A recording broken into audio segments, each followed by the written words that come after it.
This is the Trib Live High School Sports Network, the official streaming partner of the WPIAL, featuring exclusive coverage of all playoffs and championships. Stretching across 10 counties, 2,000 broadcasts a year, live and forever archived. Trib, hssn.triblive.com.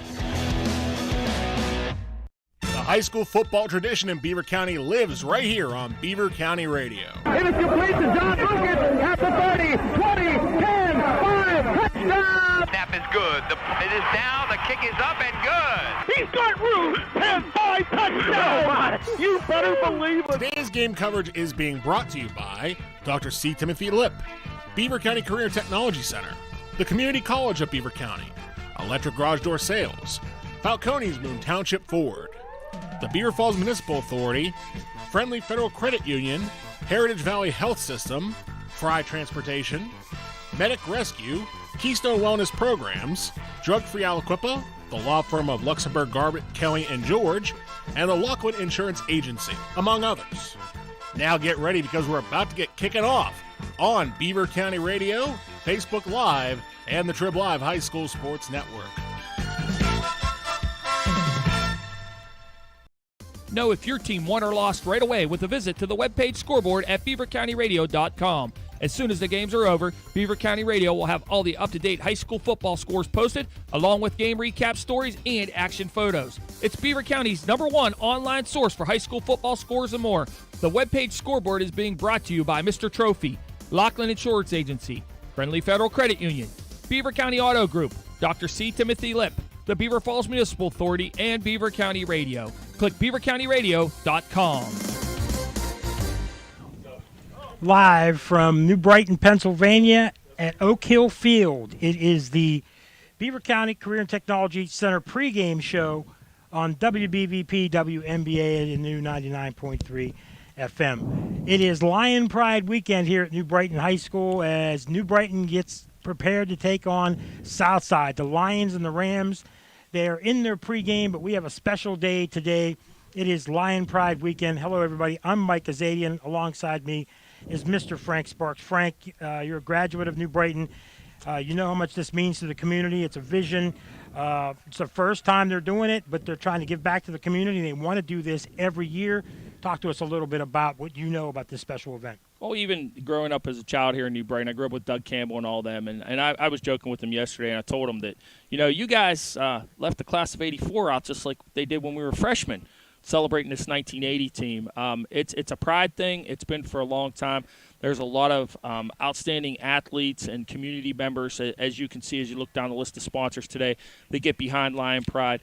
Over recent years, maybe the pride's been down a little bit, so Doug Campbell took it upon himself along with this group of guys. Last year we had the Lion Legacy. They were supposed to do this last year. Right. Started last year, and it didn't happen. Unfortunately, we did it in studio. So tonight we're going to celebrate that team that, and I'll tell you what, I remember those days. They were exciting days, and we're going to celebrate that 1980 team. Back when those guys were all, Brian Debo was the quarterback of the team. Mm-hmm. Current coach of New Brighton High School team now, Joe Greco, was a sophomore on the team, if I'm not mistaken. Yes, he was. I think he held the kicks for the guys at that point. He was definitely a sophomore, yep. Yeah, he was the holder at that point. And New Brighton was just a good football team.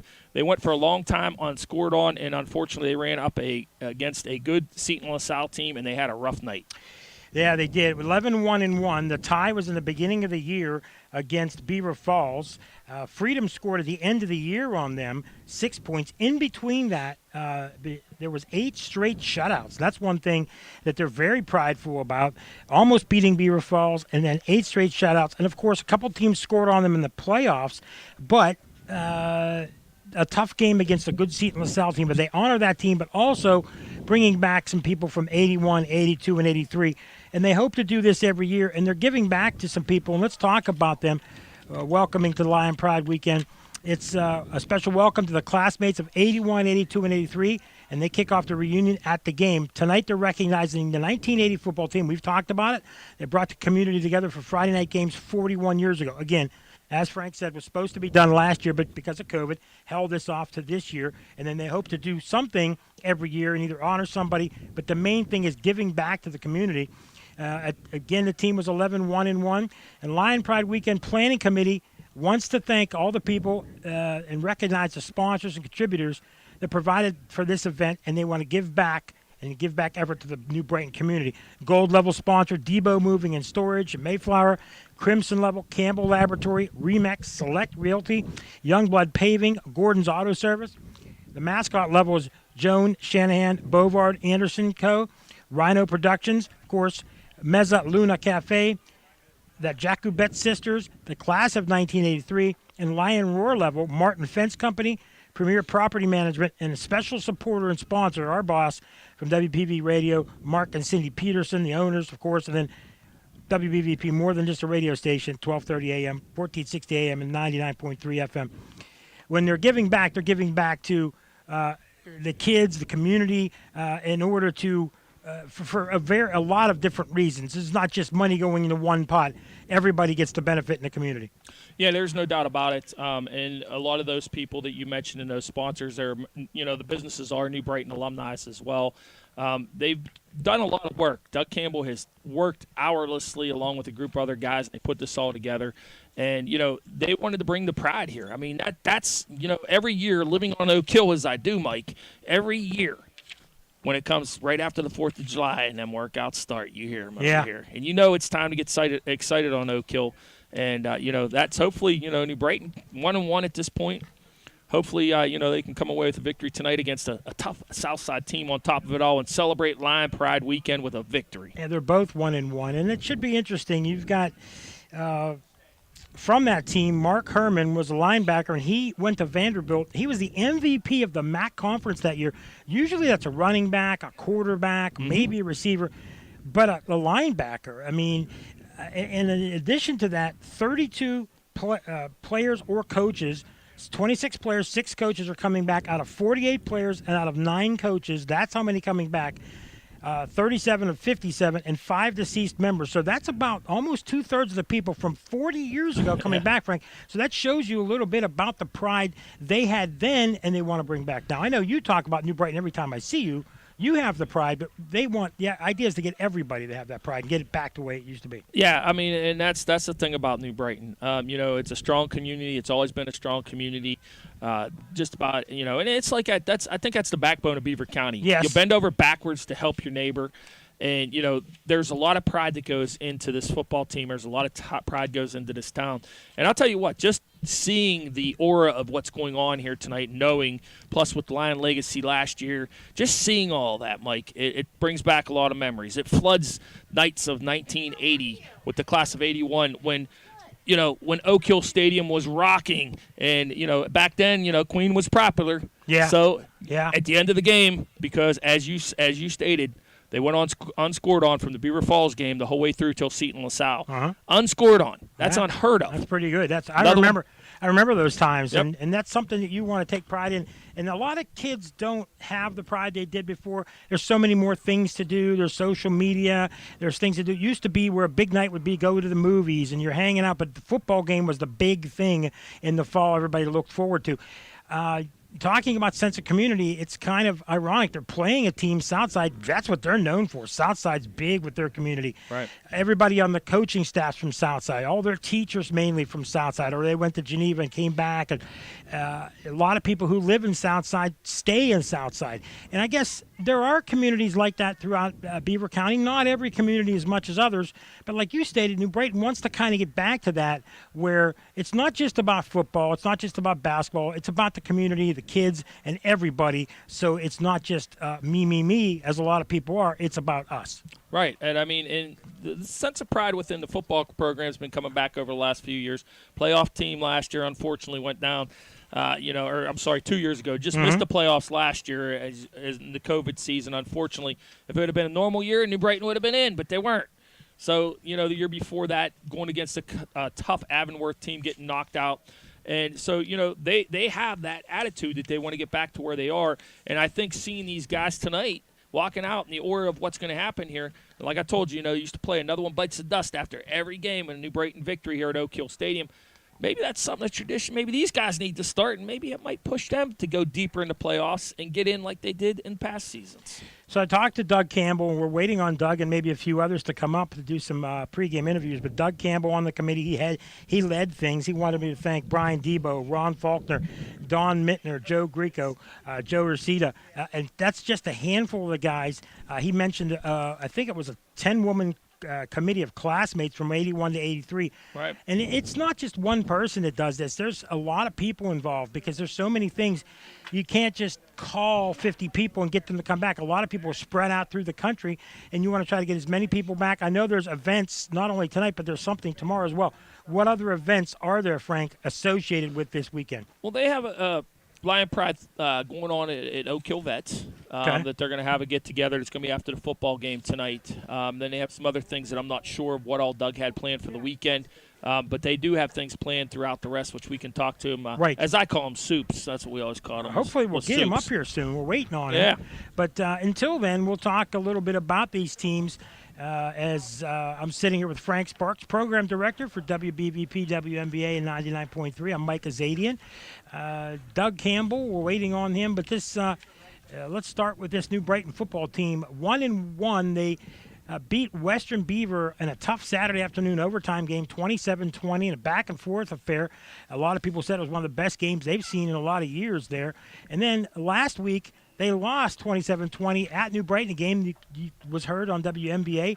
Myself and James Colangelo called it. The New Brighton team, Frank, they had two key turnovers. If they don't turn the ball over, it's likely they win that game because both turnovers didn't immediately lead to Rochester touchdowns, but it led to Rochester drives that ended up being scored. If New Brighton doesn't turn it over, they may win this game the opposite score, 27-20, 27-14. They played well at times. They struggled early, but they came back from a 13-0 deficit, had a lead at one point, but kind of fumbled the ball, and just the ball came out of it's their own fault. They lost the game. Well, that was one of the nicest things that came out of this 6 classification, and the way they did things was the rivalries are back. Yes. Last week, that was a rivalry game. Rochester, communities, right? Exactly, right, and it's always been that way, you know. And now New Brighton's going to have another tough one coming up with their other rival, which is going to be Beaver Falls in a couple weeks. Yep. Rochester and New Brighton, it's knockdown, drag out football. Rochester hosted this time. And, it was a good football game. And like you said, it all came down to, and that's what football's all about. Who can out-execute who? Who can cause the turnovers? And you mentioned about one thing I noticed, especially when you have neighboring communities like this, you see, like the first week I did Beaver Falls and Blackhawk. You'll see Blackhawk cheerleaders talking to Beaver Falls cheerleaders. I saw Rochester and New Brighton kids, cheerleaders, players talking before the game. You see that a lot in these neighboring communities. Even though you're a rival, before the game you can be friendly. After the game you can be friendly. But during the game, I'm going to punch you in the mouth. And that's kind of what it used to be when we were growing up.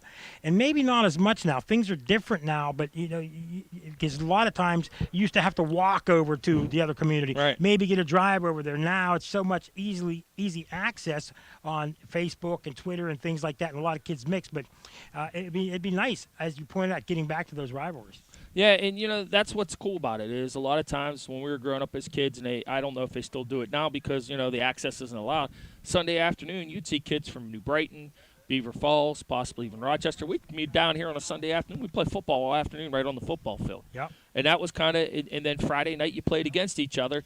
But on Sunday you had a good time and you hung out together. Exactly. And then you'll see that somewhat we've seen that a few years now with some kids from some areas like Rochester and some that have basketball courts. They do the same thing.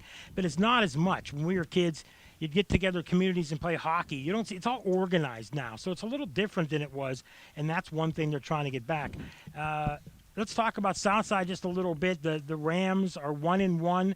The Three Rivers Conference, they won over Freedom in a game that was on NBA actually in week 0, 19-14. A game Mr. Berrickman and Mr. Fry had. A game that honored Jimbo Covert and renamed the stadium after him. And then last week I had a tough one at home.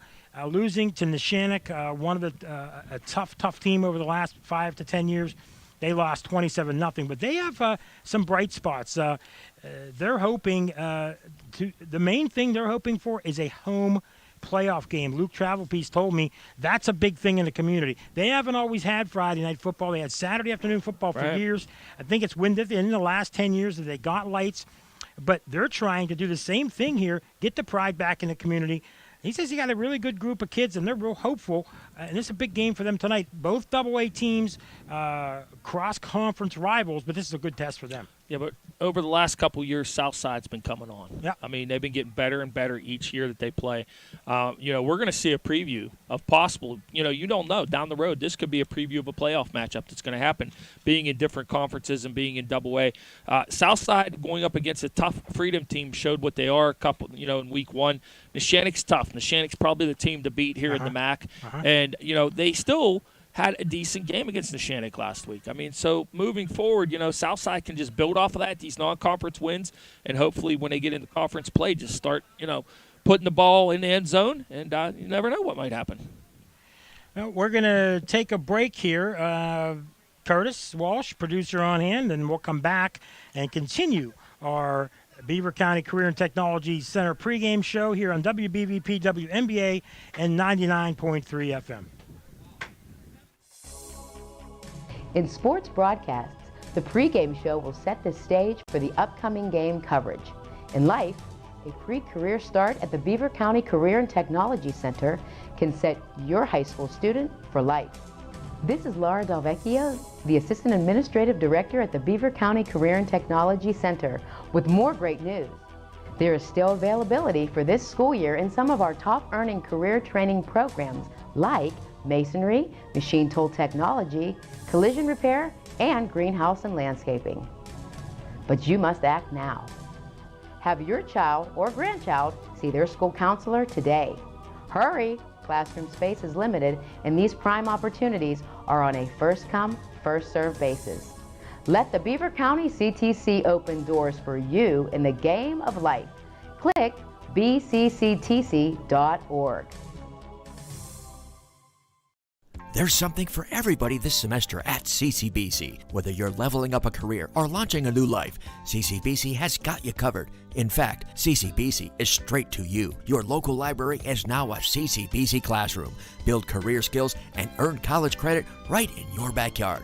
Check out credit and non-credit classes starting in the near future. Click ccbc.edu/fall for more information. Right place, right time. CCBC is right where you need them this fall. In order to call the right play, you have to be able to communicate. Dental hygiene not only affects appearance and eating habits, it can also have an impact on your ability to speak clearly. Dr. C. Timothy Lipp wants you to keep your teeth in the game, and he has a playbook designed for success so that you can call the right play or even call an audible. Get suited up for a win, or at least a winning smile, by joining Dr. C. Timothy Lipp's team in Beaver Falls or Robinson Township. Visit lipdentistry.com. Navigating healthcare should be easy. Heritage Valley Medical Neighborhoods offer the care you need most in one convenient location. Access walk-in clinics, primary care, lab, diagnostic imaging, and other services at one of Heritage Valley's 7 medical neighborhoods. There's no need to travel far for quality healthcare. Find a medical neighborhood near you at heritagevalley.org. Heritage Valley and you, uniquely connected for life.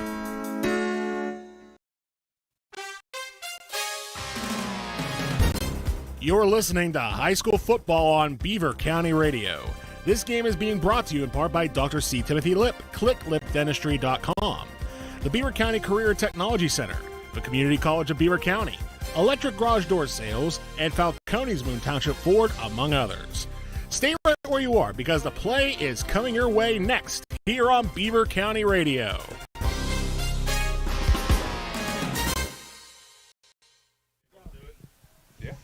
Okay, we're back to Oak Hill Field in New Brighton. Mike Azadian, and thank you to Frank Sparks for pinch hitting for my broadcast partner. And Jason, glad that you could make it with us here today. We're talking, of course, Jason Colangelo. I apologize for the improper introduction here on the Beaver County Career and Technology pregame show. We're talking about New Brighton. We're talking about Southside. We talked about the records. We talked about the teams. Let's talk a little bit about the home team, New Brighton. Jason, we did the game last week, and we stated that, and I think you feel the same way, there were a lot of good performances from a lot of different guys. If they don't turn the ball over, they likely win that game 27-14. 27-20, but it was reversed. It's the performances from a lot of guys. Kevin Williams, Gabe Haddix, Eric Montanez, Keandre Williams. They have some weapons. Some other guys I didn't mention, Gary Pugh. They went with two different quarterbacks. They have different looks under Joe Grieco. And they're a team that has aspirations to not only make the playoffs but do some damage, but they just have to take care of business and hold on to the ball. They were a diverse group last week. I mean, they did a lot of things and threw a lot of things at Rochester defense. And as you mentioned, the execution was good at times, particularly on the offensive side of the ball. But the one bugaboo was the turnovers. And the turnovers proved costly at the wrong times for New Brighton and ultimately led to Rochester being able to prevail. But now you're on home soil. It's a big night in the community for a lot of different reasons, which I'm sure we'll get into or you may have already gotten into. And yeah, we have. And I think that there'll be an emotional high for this team tonight and in a big game against Southside.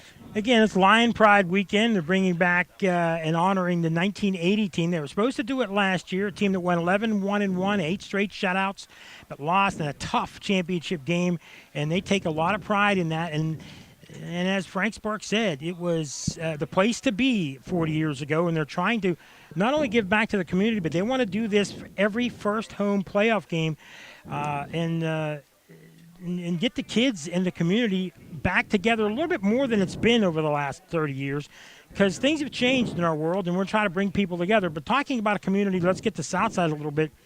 I talked to Luke Travelpiece. They had a competition for a quarterback between Brody Almashi, the sophomore, Logan Smith, the junior. And through the summer, it was even, but Brody pulled away. And they think he's solid as the sophomore quarterback. They like to run it about 2/3 of the time. Luke Travelpiece in his 6th year, he likes to mix it up between shotgun and under center. They mix things up a little bit. He told me he's got a really good group of kids with a good attitude. Their big goal is to have at least one home playoff game that would be finishing top 2 in the section. Luke, as a teacher at Southside Beaver, coached at Geneva.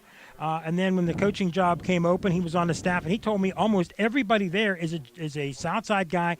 So they're a community that takes pride in their community as well. So it's kind of appropriate these two teams are playing each other tonight. Yeah, and the thing about Southside traditionally is they're a team that likes to run the football. They're very fundamentally sound week in and week out. You're going to have to beat them. They're not going to beat themselves. And that goes back to what we talked about just a few moments ago about New Brighton taking care of the football. You can't give it away to Southside because they're not going to give it back to you in most instances. They value the possessions and they don't normally give it away. So incumbent upon New Brighton to mind their P's and Q's as far as turnovers are concerned. And obviously on Southside's end of things, they want to be able to run the football, establish that run early, and get control of the line of scrimmage if they can. They don't have a lot of seniors. They only have about 8 seniors, about 8 or 10 juniors, handful of sophomores, a good sophomore class, and a handful of freshmen. But again, led by Brody Almashi. We're going to see a lot of Ryan Navarro at running back. He's a sophomore. Donnie Jodinikos. Jodakinas. I know that because I went to school with his cousin. Okay, good. Well, you're going to have to correct me 100 times. Yeah, Donnie Jodakinos, he's a senior running back. We'll see Alex Ergo, a junior running back, Parker Statler, a junior running back, and Cam Knox, a senior running back. So a big stable of running backs. And I think that he wants to establish the run. And we'll see what New Brighton's defense can do. Last week, New Brighton struggled in that first half, down 13-0. Didn't play good defense most of the first half, but I think defense kind of led to their comeback at the game we did.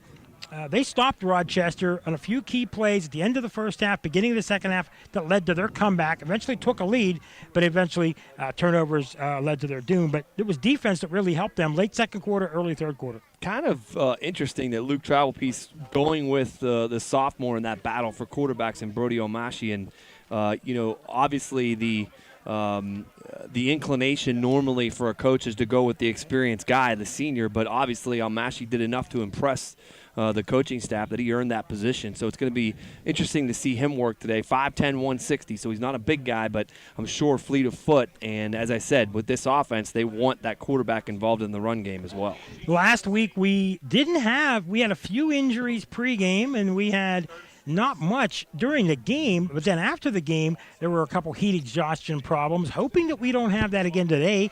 It's a hot one again today. Maybe not as hot as last week or the week before.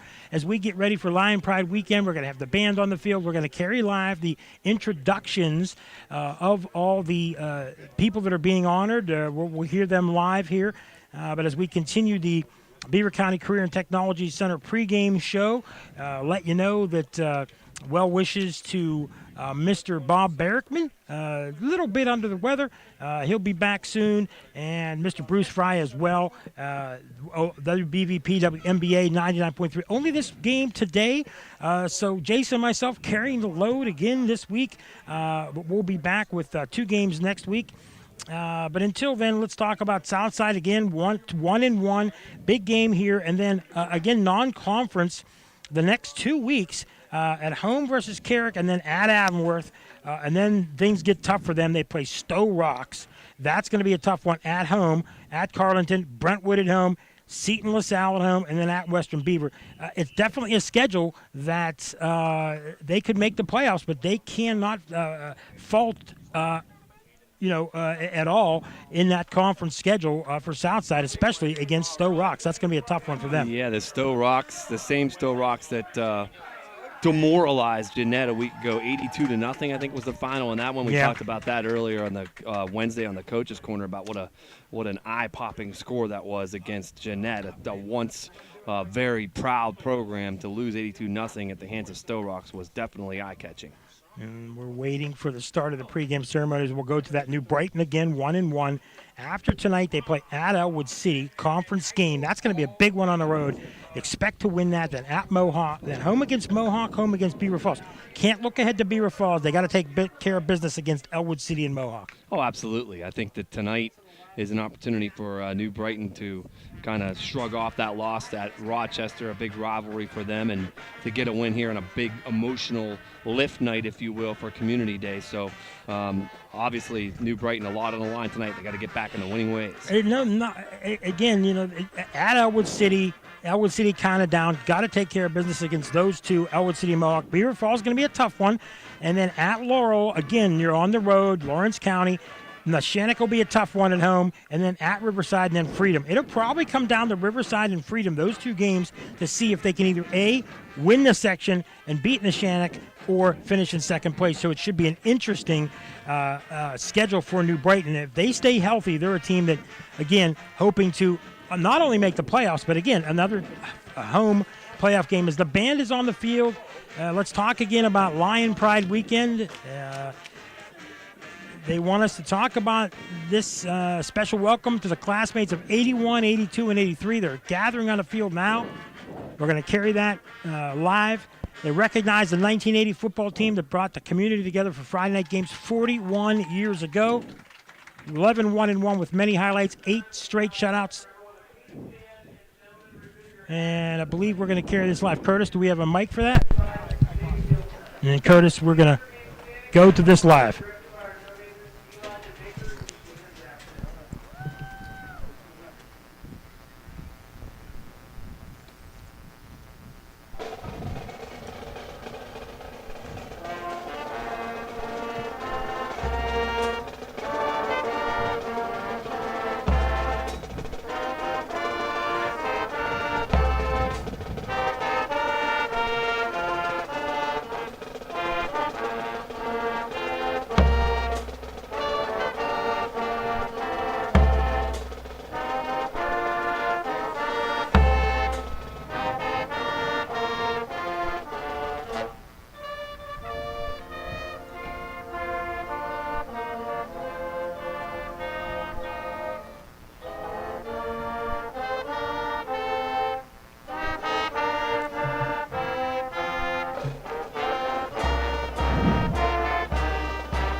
Was our national anthem performed by the New Brighton Band.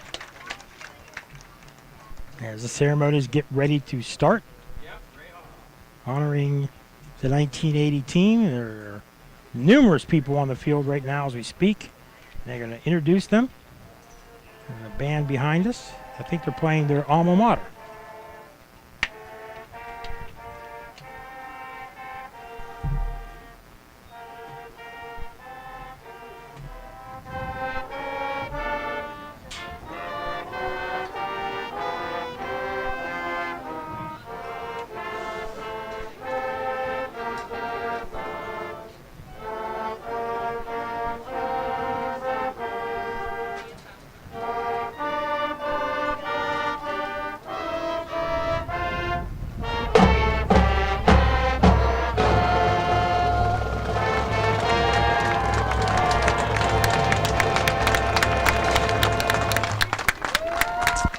New Brighton alma mater, and the New Brighton crowd still filing in.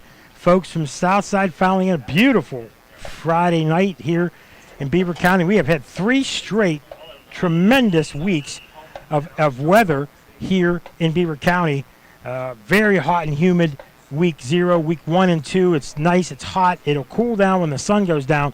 Perfect weather for football as the band is leaving the field and the honored members of 1980 are starting to file in onto the field. Mike Azadian. Some of these guys from the class of 1980 look like they could suit up, get in the locker room, and come out here and play right now. Look like they're ready to go.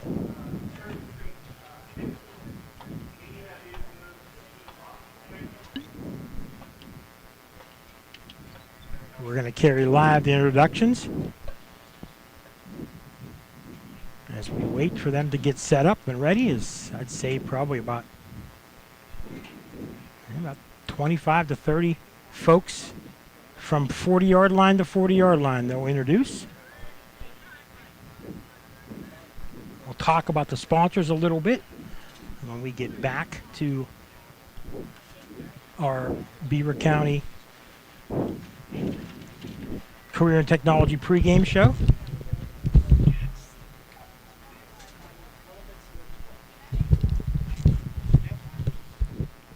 Pregame show, just waiting for the introductions, honoring the 1980 football team. Here we go.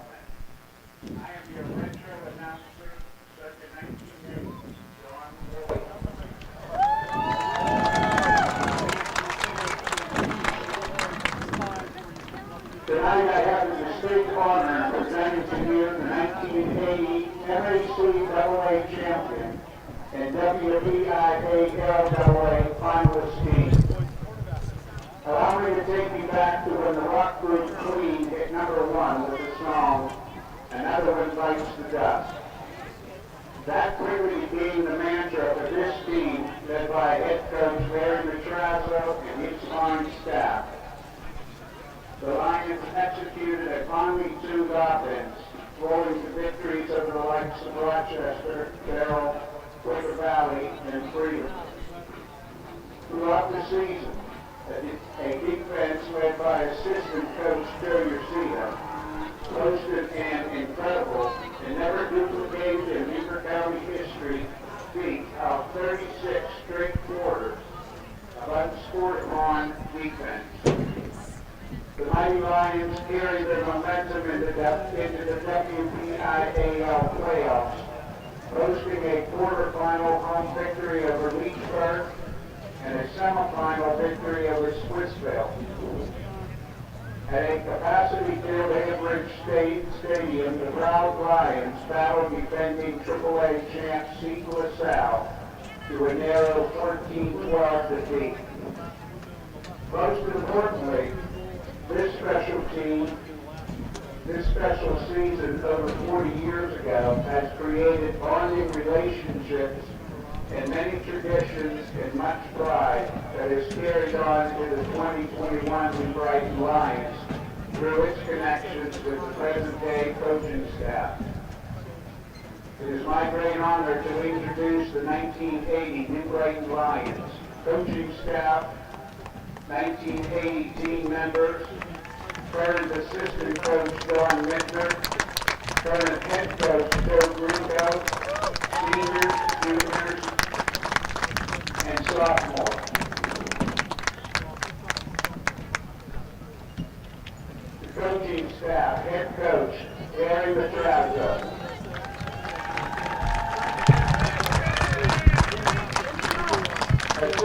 coaches, Joe Yoshida, Ray Hopla, Ed Mascari, Rob Wagner,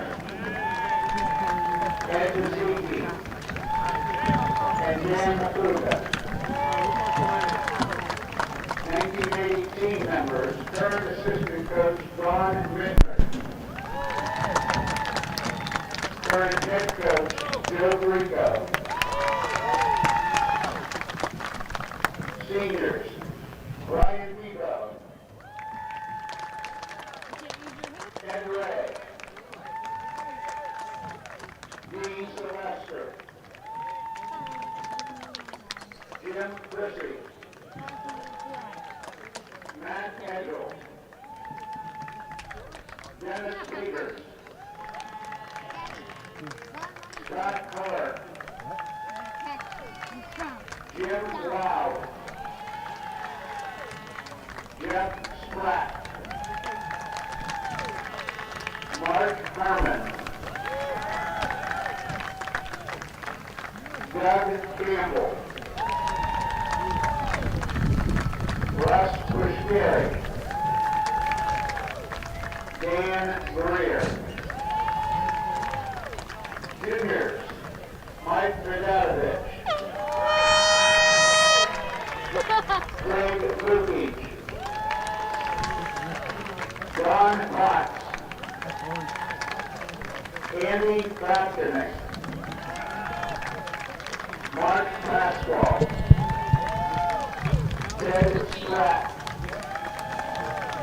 Vince Borelli, John Lukich, Sam DeMarco, sophomores, Jeff Giannetti, Joe Mudwick, 9 and 10. Tim Albany. Congratulations.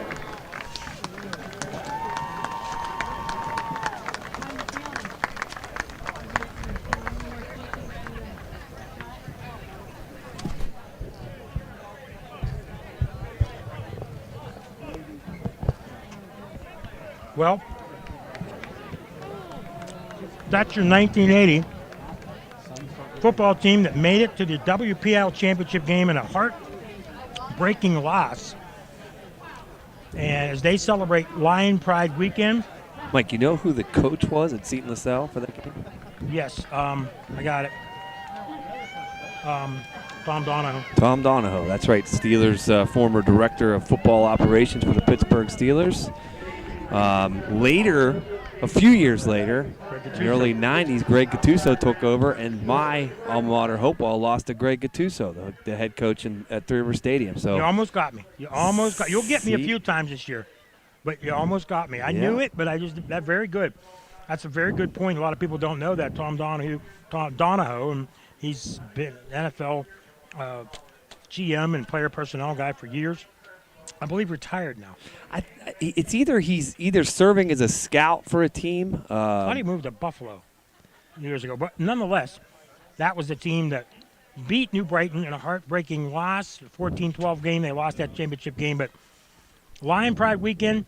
Real quick before we go to a break, Lion Pride weekend. The planning committee wants to thank and recognize the sponsors and contributors that provided for this event, and they want to give back in the effort to the New Brighton communities.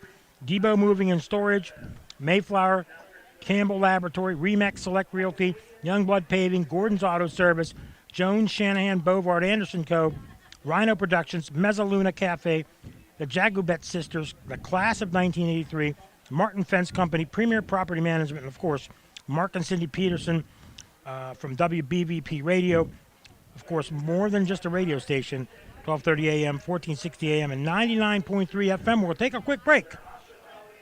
And we'll be back for the final of the pregame show and get ready for the opening kickoff right here on Beaver County Radio and Trib Live. How can I help my child to make positive choices? Start with a conversation. Start making the difference. Beaver County Parents, is your child between the ages of 10 and 14? If so, Keystone Wellness Programs is offering the Strengthening Families program in your area. This free program is designed for families to have fun together while learning ways to promote family bonding and communications. For more information about upcoming sessions near you, visit KeystoneWellnessPrograms.org. Paid for with PA taxpayer dollars. Listening to live sports on the radio in Beaver County is a tradition. This is Craig Fontana from Moon Township Ford, and I ought to know. My dad, Bill Fontana, has called games for over 50 years. Beaver County people know a good call when they hear one, and the best call you can make is to buy your next new or used vehicle at Moon Township Ford. Click moontownshipford.net or visit Moon Township Ford on University Boulevard. Falcone's Moon Township Ford, where friends send friends. Being part of a credit union is like being part of a team. This is Cindy Hilario from Friendly Federal Credit Union. Last year, we loaned out over $8 million to our members for all sorts of reasons. Friendly Federal Credit Union enables local people to do things by working together like a team. Visit Friendly Federal Credit Union in Baden or Aliquippa. Member NCUA, Equal Housing Lender. Friendly Federal Credit Union. You got a friend. Hi, this is Bob Barrickman here for Fry Transportation. When it comes to school buses in Beaver County, it sure is hard not to notice the shiny Fry Transportation fleet.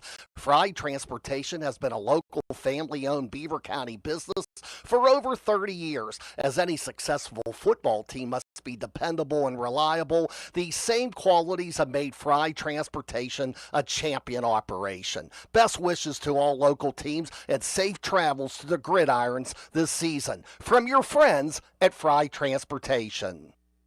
I just love my Tyler Mountain Waterman. That's something I hear all the time. This is Stefan Sasek from Tri-State Waters. I'm the guy that is out and about delivering that Tyler Mountain 100% natural spring water. I'm everywhere from New Brighton to Old Economy. Tri-State Waters delivers, and I'm the one driving the truck. From Beaver to Raccoon Township, I'm the waterman they love and the waterman that delivers. We even go to Poland, well, Ohio that is. If you need home or office delivery, call today and ask for Stefan, 724-774-4644.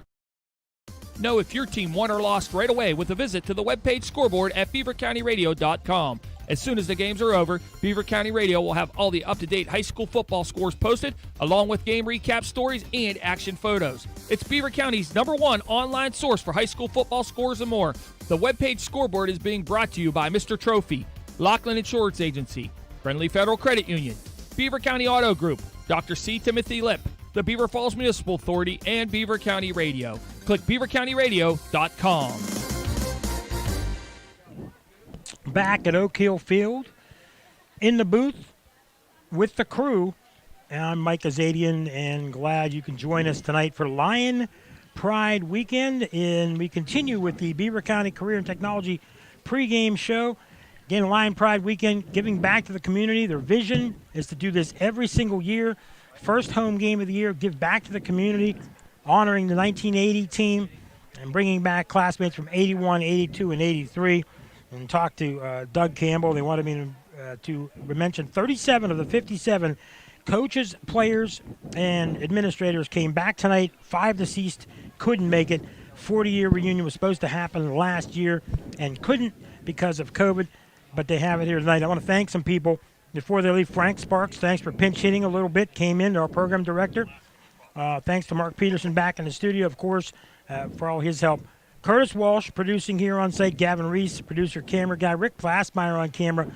Malik Garrett in studio, and Jason Colangelo, my partner.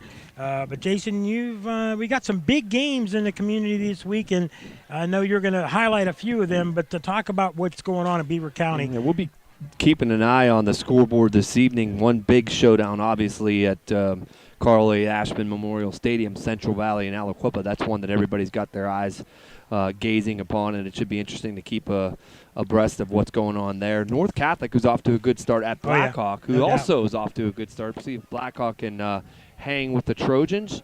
Jefferson Morgan travels to Coriopolis to play Cornell. Beaver visits Tony Dorsett Stadium, take on the Hopewell Vikings. Ambridge travels to Laurel to meet the Spartans. Rochester, team we saw last week, Mike, they are on the road this week at Mohawk. West Allegheny visits Montour. This is our game, Southside at New Brighton, obviously. And then Freedom going to Chuck Knox Stadium to play Quaker Valley. Moon visits the Wolverina, take on Woodland Hills. Finally, tomorrow afternoon, Riverside travels to Western Beaver for some Saturday afternoon football. You know what? One thing, it's not separation time yet. It's only week 3, but early in the season, some teams start off, struggles, penalties, some teams with injuries, bad play, line play, a lot of penalties, a lot of things go on in these games. But most teams into their third game, some only their second. I wouldn't call it separation just yet, but it's almost like preparing for what's going to come. You kind of get an idea of what you're going to need to work on if you want to be successful. If you've lost a couple early games, you got to start getting it together now, because if you don't have a good early season, man, you better come on at the end, or not only will you miss the playoffs, you'll have a disappointing year. So these games, even though they don't count in the sections, we're going to count that in the conferences, they're very important non-conference because they lead to playoff seeding and things like that as well. Well, you're collecting data in the first 2 weeks, and as a coaching staff, you're analyzing that data, and you're doing that with film work and kind of picking through what worked, what didn't work, and you try to, first of all, fine-tune how you want to attack a defense or how you want to attack an offense, and also that you have the personnel groupings that you want in specific situations. So that process has begun and pretty much concluded. Now you're in the point where you've learned a lot about your football team, and now it's time to take action and begin to see those things translate to more success on the field. So coaches will tell you that there's vast improvement in those first few weeks of live game action, because you can't replicate that. You can do what you can and can't, but you can't replicate when the lights go out or when the lights come on Friday night. Now they've had an opportunity to see a lot about their football team and kind of digest where they are as a group, and now you want to try and see that translate into the field of play. 19 teams in the Beaver County radio coverage area in 5 classes, 6 different conferences, 7 teams in 2A, and both of these teams tonight in 2A, 4 2A conferences. The Allegheny Conference made up mainly of teams Apollo Ridge, Sarah, Shadyside, Ligonier Valley, Steel Valley, Summit Academy. 2A Century Conference, you've got Beth Center, Charleroi, Chartiers, Houston, Fraser, McGuffey, Washington, and Waynesburg. Tough to see which teams for sure will come out of that. But the next 2 conferences are mainly, not mainly, but split. And Beaver County Conference, the Midwestern Conference, the MAC Conference. Beaver Falls, last year's Double-A champ, off to a struggling start, but they've had a real monster early schedule. Elwood City, Freedom with Hopes, Laurel, Mohawk, Neshannock, New Brighton, and Riverside. So this New Brighton team, I think, Jason, as you look at this between these 8 teams, 4 are going to make the playoffs. You got to figure Beaver Falls rebounds enough, and they should be a playoff team. It looks like Neshannock could be the best of the bunch. But after that, you figure New Brighton, not only if they could upset Neshannock, they could win this conference, not only just make the playoffs and be a top 4 team, but they could win it with an upset of Neshannock. But a lot depends on what happens tonight. This is a winnable conference. Well, I think that the thing about this conference is there's some depth. So week to week, you're going to see you're going to have to run the gauntlet in this conference, and I think that you're going to see your fair share of teams that you maybe didn't expect to win. Yeah. Capture a couple wins, and it could turn things upside down very quickly. So I definitely think that it's going to be down to the wire in that conference, and certainly you want to be playing your best football at the right time. We always talk about that. If you can be healthy, number one, first and foremost. There's no doubt. And playing good football at the right time and carrying momentum into the playoffs, it can push you deep into the playoffs. And I think all these programs, they look at Beaver Falls and see 2 tough losses early to Blackhawk and Alquippa. They still have talent, so they're not a pushover, but you're not going to get blown out by them. Elwood City has struggled. Maybe they'll get better. Freedom has been up and down. We don't know exactly what to expect. Well, Southside beat them, but in a tough game. Laurel, you can't trip up against Laurel and Mohawk. You can't overlook those teams that are in the Lawrence County. And the Shannock, we know how tough they can be, but can you compete with them? And Riverside is a team that's been strong over the years with new coaching staff.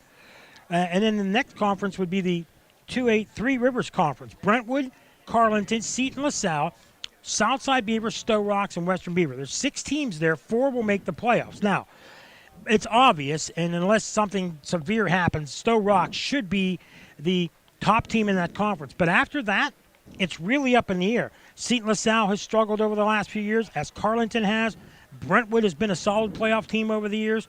Western Beaver has playoff hopes, and Southside Beaver, I would say this Southside team has a real good goal as having a home playoff game and being the number 2 team, unless they can pull off the surprise against Stowe Rocks, which Stowe Rocks looks to be one of the best teams in the WPIL. I had the pleasure of talking to Ron Busby, who is the head coach, first-year head coach at Western Beaver, and he intimated to me that, this is a deep conference as well, and nobody's gonna run away aside from Stowe Rocks, who I think right now has the target on their back. You look at that second pack of teams, and they're all jockeying for position and will be throughout the year. So certainly nothing to take for granted week to week, and every week counts. And although this is a non-conference affair, believe me, these teams want to get right and get things moving in the right direction, carrying momentum into that regular season. They definitely want to notch a W here tonight.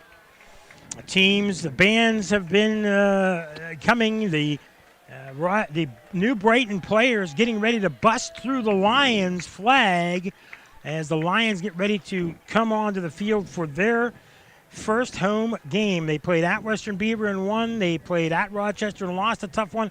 A team could be 2-0. Southside, Elwood City, Mohawk. This team is hoping to be 4-1 leading into the home Beaver Falls game, and it could be one of the biggest games of the last 10 years for this team if they can get that way. But, Jason, they cannot overlook Southside, Elwood, or Mohawk before that big Beaver Falls game, but it has to start here tonight. Well, I know Coach Greco pretty well, and let me tell you something. Joe Greco is not going to overlook any opponent, especially one that he's familiar with in Southside. So I expect a big battle tonight between these two teams, and I expect the Lions to be ready to play. As far as we know, full health for this team. I didn't see players on crutches, didn't hear about any key injuries that I know of, so we should see our main players from New Brighton. Southside the same. Early season, there's a few bumps and bruises as well, but it looks like 2 teams with full health. I watched these teams warm up. I got here early, and New Brighton was on the field, Jason, and going through their offensive sets. Their coaches were coaching right up until game time. No, this is wrong. Play together as a team. Get this right, and we can be successful. Then they do it again. They're right. Kids want to be coached. Kids don't mind a tough football coach.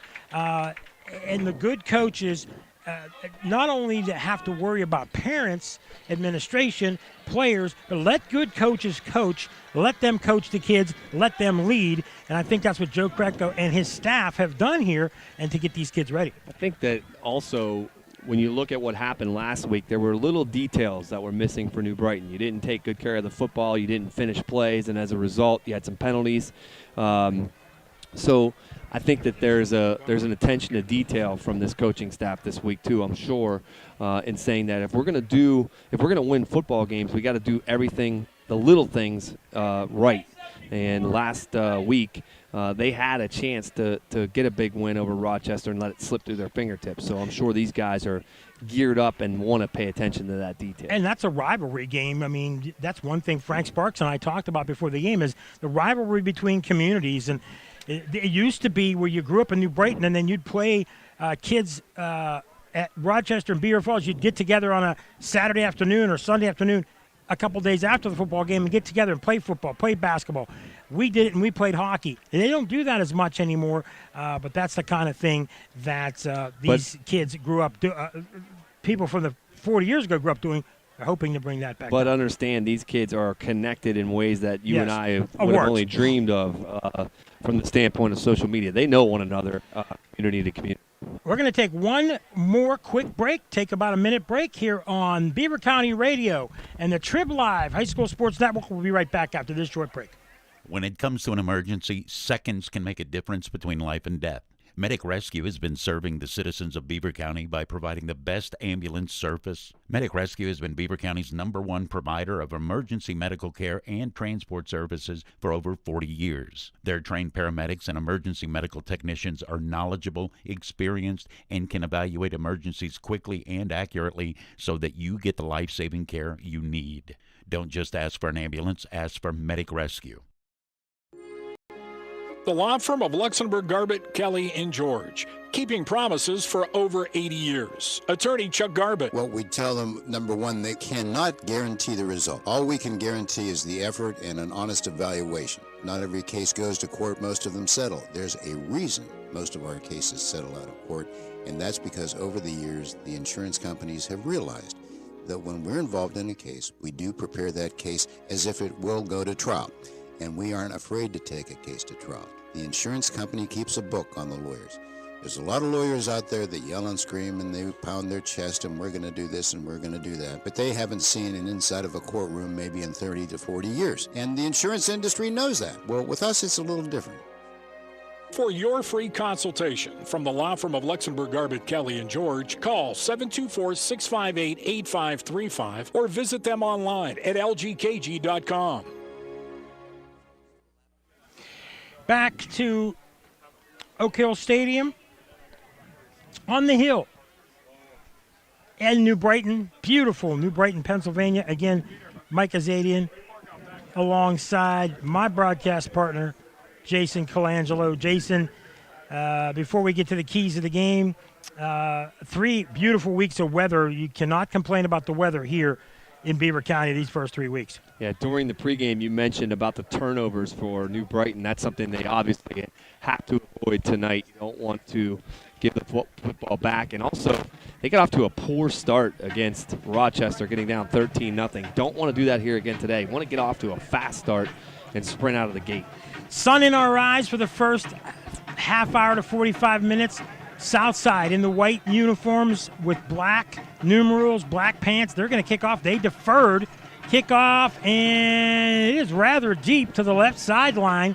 And New Brighton receives, and quick tackle made, a gang tackle made. See if we get the number on the receiver, the returner there. And New Brighton will get ready at about the 23-yard line, it looks like. Sunglasses, Jason. I should have brought them. You should have brought them. We both should have brought them. We weren't thinking we're going to need them, but we're going to need them. As New Brighton is going to take over at, it looks like to me, boy, it's impossible, 27-yard line. Yeah, it's Gabe Haddix in there at quarterback. Yep. Of course, yet last week, very accurate with some of his throws, but some turnovers, not taking care of the football, fumbled it on a couple of occasions, and that was costly.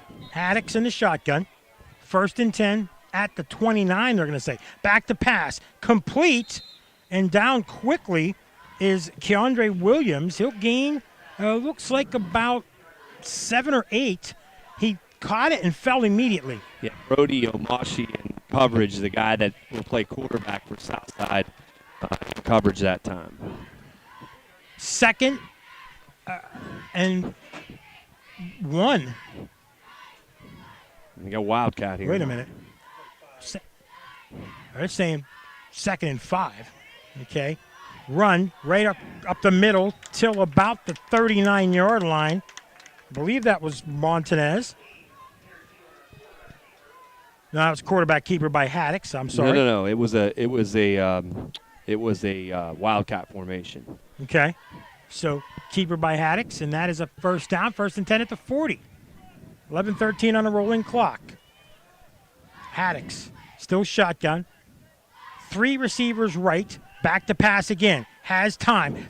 Downfield, open man in between 3 receivers. First down and more, inside the 40. And that, I believe that's Gary Pugh, who's wearing number 19. He's listed on your program as number 14, but that's who ran it last time out. He was lined up in that Wildcat formation. You are correct. He is also the backup quarterback, and we may see him in quarterback formation. New Brighton marching, 1st down and 10 at the 39. Receivers set, 2 left, 2 right. Haddix looks to the sideline for his call. Barks out to signals, back to pass again. tipped and incomplete. Yeah, he was looking in the direction of Keandre Williams, but Williams wasn't out of his break yet. He wasn't ready for that pass. It came a little quicker than he was ready for it. So Trayvon Phillips and Deshaun Harmon trading places. Harmon now in the backfield with Haddix. So now you got Pugh back in the quarterback. Pugh back in there. In motion is Williams. Pugh back to pass. Has time. Deep. And caught. Oh, no. Just dropped inside the 10-yard line.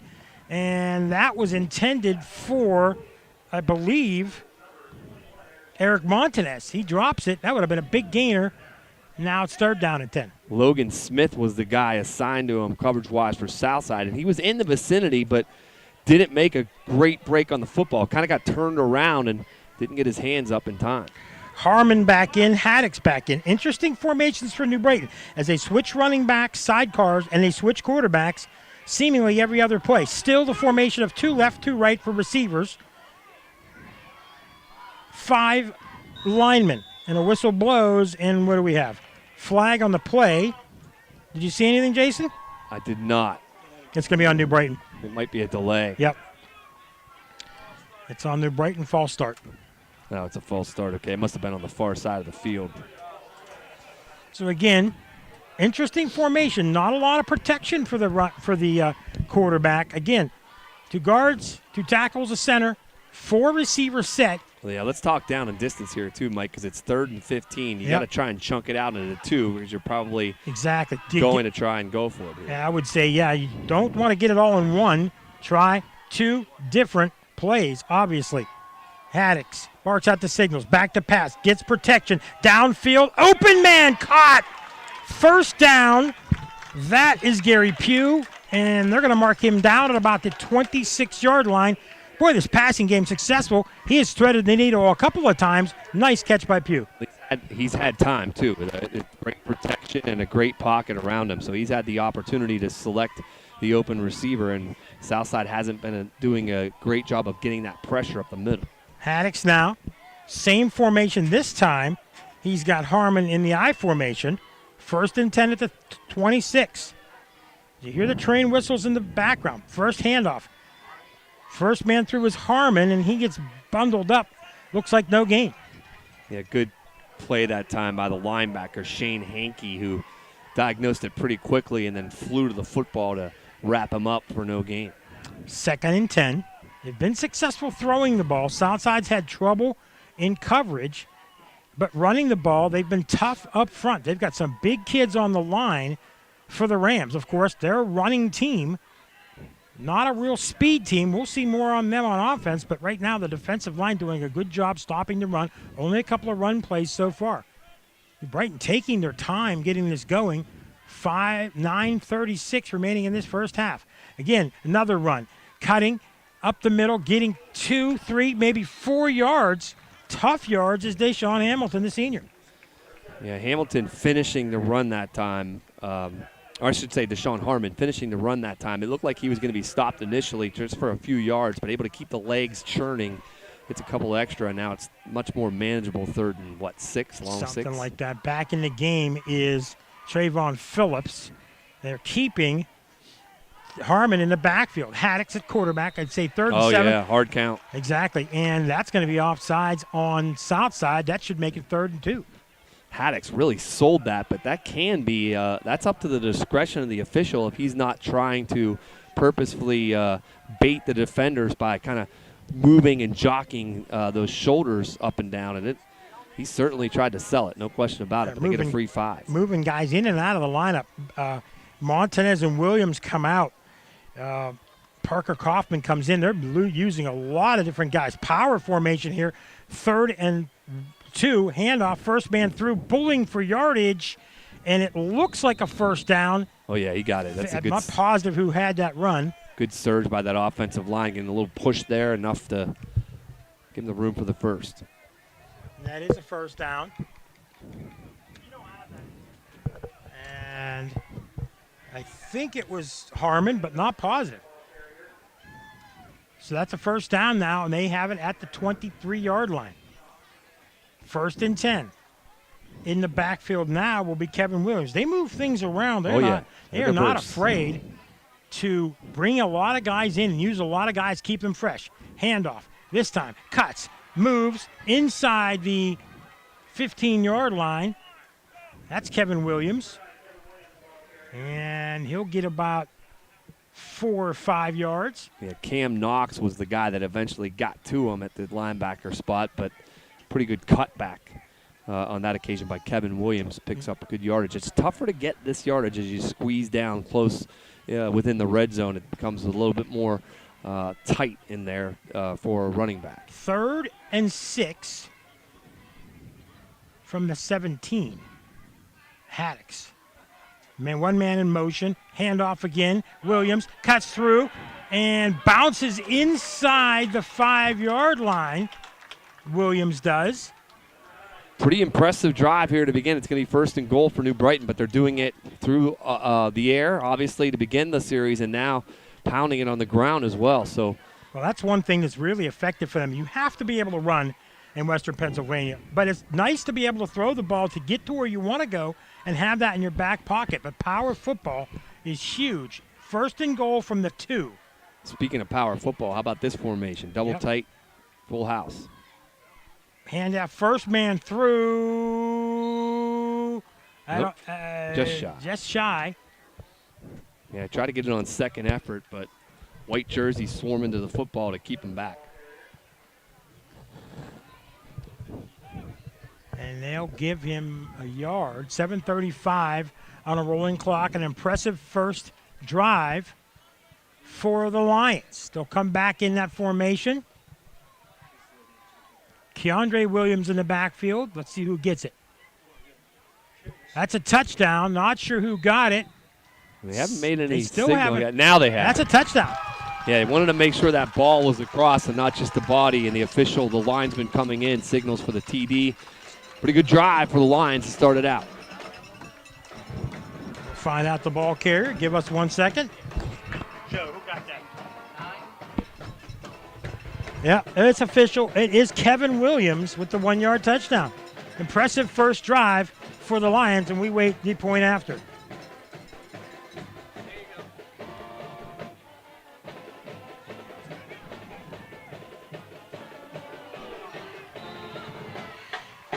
So Kevin Williams, the junior. Kick is blocked, and we're going to take a break here on WBVP, WNBA, the 99.3, the new 99.3, and the Trib Live High School Sports Network.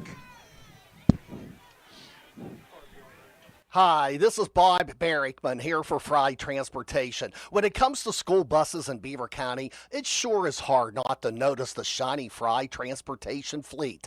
Fry Transportation has been a local family-owned Beaver County business for over 30 years. As any successful football team must be dependable and reliable, these same qualities have made Fry Transportation a champion operation. Best wishes to all local teams and safe travels to the gridirons this season. From your friends at Fry Transportation. Did you ever think you would see a day when no one showed up for big city holiday parades or pro sporting events? This is Renee from Laughlin Insurance Agency in Rochester. If nothing else, this past year has taught us that things we never considered possible can happen, and that no one can predict the future. At the Laughlin Agency, your Penn National Insurance provider, we give you the ability to protect against loss during unexpected times. Visit LaughlinInsAgency.com or call us at 724-774-1230. We're back to beautiful Oak Hill Stadium up on the hill here in New Brighton. You know, Jason, when you think you don't have anybody listening to the game, there are people, and they text you. And I just want to say to one of our listeners, a loyal listener, Carl Peters, it is what it is, my friend. And we are back as New Brighton gets ready to kick off here, left to right, sun beaming in our faces. New Brighton leads 7-0 after 6-0, after an important first drive. Southside will touch the ball for the first time here tonight. Kicking off is Kyler Romble. Bounce, fielded, Southside, and with that ball is Logan Smith. He gets up to about the 38-yard line, and good field position for the Rams on their first possession here. And just to point out, just when we went to that break, New Brighton not able to convert that point after, so it is 6-0 here in this affair. And yeah, it was blocked. And Southside goes to work offensively, but a couple of boxes checked for New Brighton. We said they wanted to get off to a good start after falling behind 13-0 to Rochester. They get the 6-0 lead early and finish the drive with no turnovers. Pretty blemish-free for them to begin their first foray offensively. There'll be Brody Omashi at quarterback. He's in the shotgun to start. Sun beaming in our eyes. One word, sunglasses. We forgot him. One man in motion. A pitch to the man in motion. Around the left end goes Knox down the sideline, and it'll be a Southside touchdown. Knox got the corner. Is that Knox? No, it was 25. Parker Statler. Okay. He gained the corner, and there was nobody out there. They had New Brighton outflanked defensively, and there wasn't a defender in sight. The only guy that could get him at the point of attack was not able to corral him, and boy. 62-yard run for Statler. Yeah, Statler showed finally got speed. the number wrong. They had two guys listed as 21. So Parker Statler, a junior running back, he took the ball in motion, took the direct snap, actually, and just scampered around left side, was never touched for a 62-yard touchdown. And they bring on their kicker. It is Matija Pavlovich. Kick up.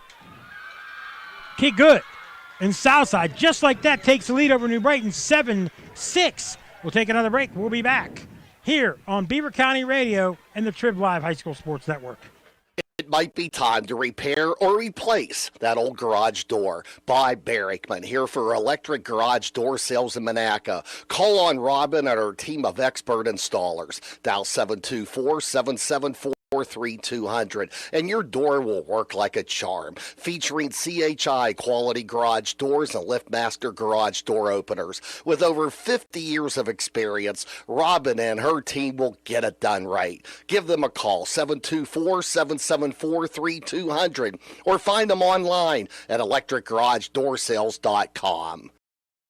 When you're a superhero, you got big responsibilities. This is the Aquaman of Beaver County, Jim Riggio from the Beaver Falls Municipal Authority. The Aquamen and Aquawomen of the Beaver Falls Municipal Authority really do look after the needs of the community, just like real superheroes.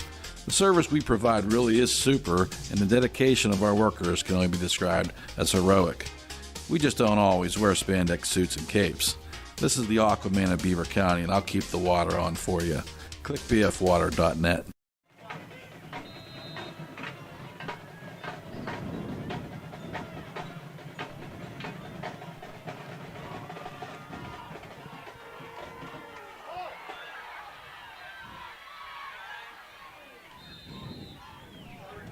Okay, we're back. Sorry, Curtis, just looking for your cue. I apologize. Back live here at Oak Hill Stadium.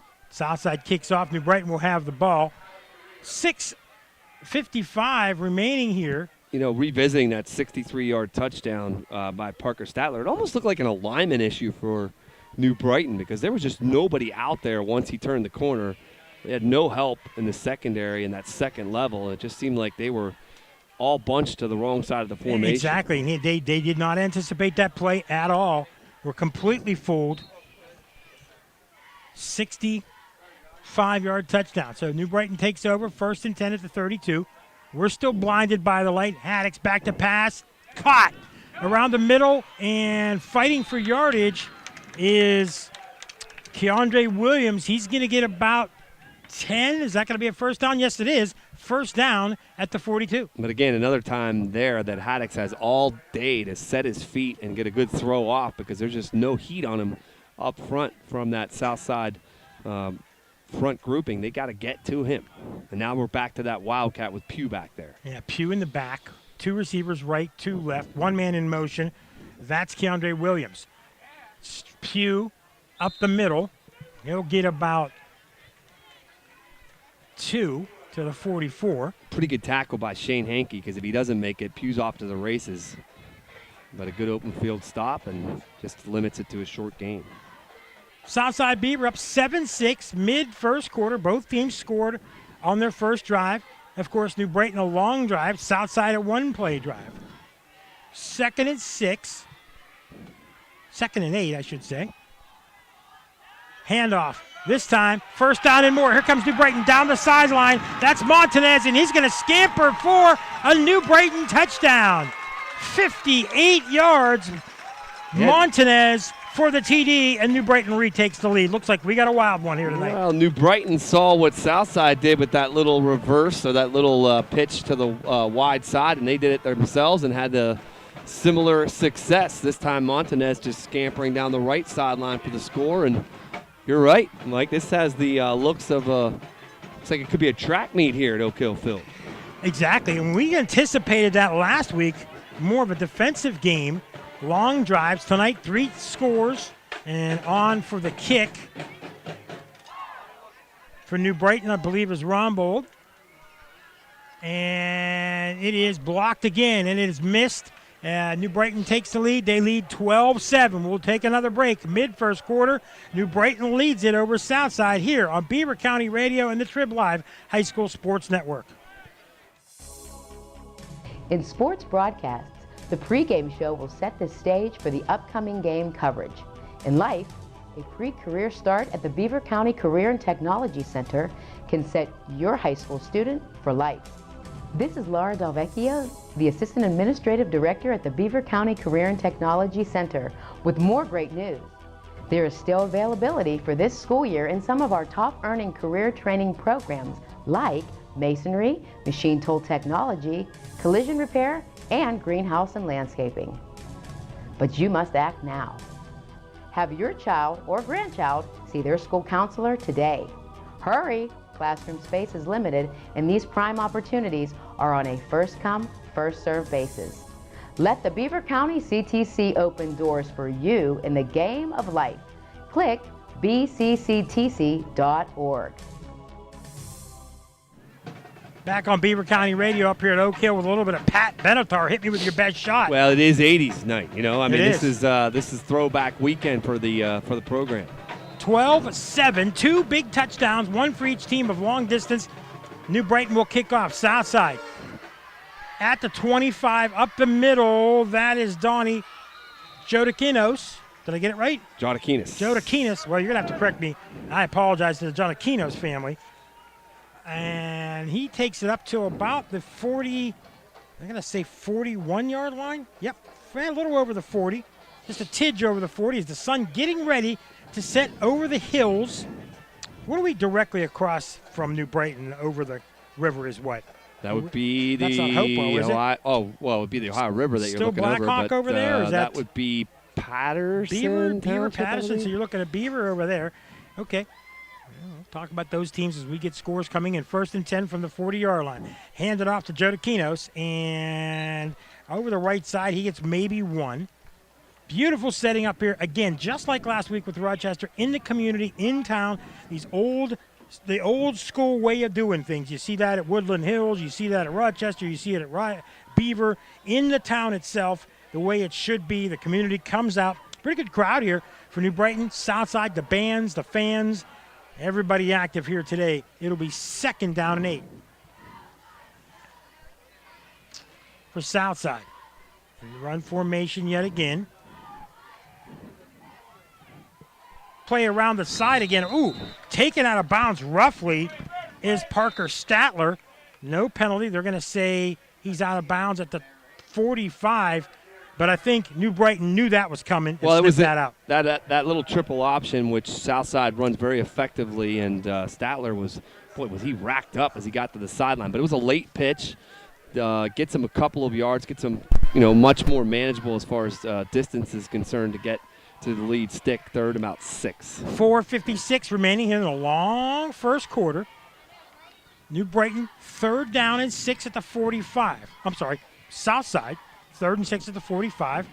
After the 58-yard Eric Montanez touchdown run by New Brighton. Handoff, first man through, barreling through, big yardage. 1st down and more. Fumble for Cam Knox. Fumble, and who has it? New Brighton says they do. Let's see what the officials say. Looks like Southside keeps it, but Knox is a beast. Cam Knox, the senior, is a big kid. What do you have him listed at, my friend? He's 5'10", 185, but he looks bigger than that, and he certainly runs bigger than that. He looks like a bull. You can have a lot of success in this offense as that fullback because they have to respect the boundary. They have to respect the option to the wide side of either sideline, and then that opens things up in the middle of that defense. We talked to Luke Travelpiece, and he told me, hey, they want to try 2/3 of the time running the ball. Al Massey, and we've got some movement, no penalty. He goes back to throw right side, down the field, right corner, and that is caught at about the 22-yard line. And is that Arrigo? You know, I don't know, but did Navarra throw that football? Because it looked like it was number 1 releasing it for Southside, and that was a head scratcher to me. We'll have to take a look at that. Like it was Al Massey, but it's hard to tell with the sun in our eyes, and we apologize. Well, that's about to change very quickly. Yeah. But a first down might have been Logan Smith. Just impossible to tell with the sun in our eyes. It's getting easier. Al Massey, hands off. They're just pulling forward. And Al Massey definitely the quarterback. And a couple of, about 3 or 4 yards. Again, that's Knox just taking the pile with them and picking up some extra yardage after that initial contact. Clock moving, 4:14 remaining, first quarter. Southside, power running, just moving the ball on the ground. I don't think there's the one pass and successful for the first down. And we could have a track meet here today as defenses get tired. 12-7 Lions lead. Southside, second time they've touched the ball. Al Massey. Under center, handoff, Knox. Or left-hand side, I'm sorry, that is Statler trying that play around the left. He gets a few. Actually, he may lose a yard. Well, early on, the indicators are that Southside has some guys that run hard. They run downhill, and they will come at you and get those shoulder pads squared up. So New Brighton's got to be mindful that they've got to swarm to the football and get those crimson jerseys flying. 3rd and 4. Al Massey, as the sun goes down, all of a sudden, you got to adjust. Handoff, right side. This is Well, that was Jotakinas. Yeah, that was Jotakinas again, and that's, again, that first man through getting you a first down. Jotakinas. Spell that out.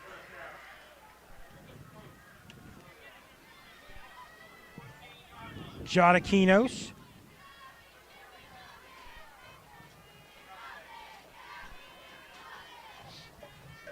.248 remaining in the first quarter. 1st and 10 at the 14-yard line. Southside. Marching right to left. Under center, Al Massey. One man, first man through, that's Knox. He goes right side for a couple. Stopped. Well, it was easy for Southside on their initial possession, one play and a touchdown, but now they're just maneuvering it right down the field in their second possession, and neither of these teams defensively looks interested in stopping the other. Both of them having their way early on.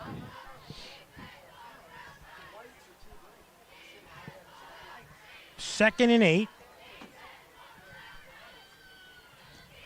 From the 12. Handoff. First man through right side. And a couple more inching towards a first down inside the 10. And they're going to put them at about the, looks like at about the 10-yard line. No, 3rd and 4 now. They're saying at the 12. Again, this could be two-down territory here. You don't know if they would opt for the field goal. And they're inside the 10 for sure. They're at the 7. And it's hard to see the marking from there. Southside now, good point. 3rd and 4, you would think two-down territory for this if they don't get a first down. One man in motion, keeping it is Al Massey. Gets the first down. I don't know. It's going to be close. Depends if they give him forward progress. The man on the left says inside the 5. He needed to get. Yeah, I think they're going to mark it short. It's going to be short. Under a minute in the first quarter.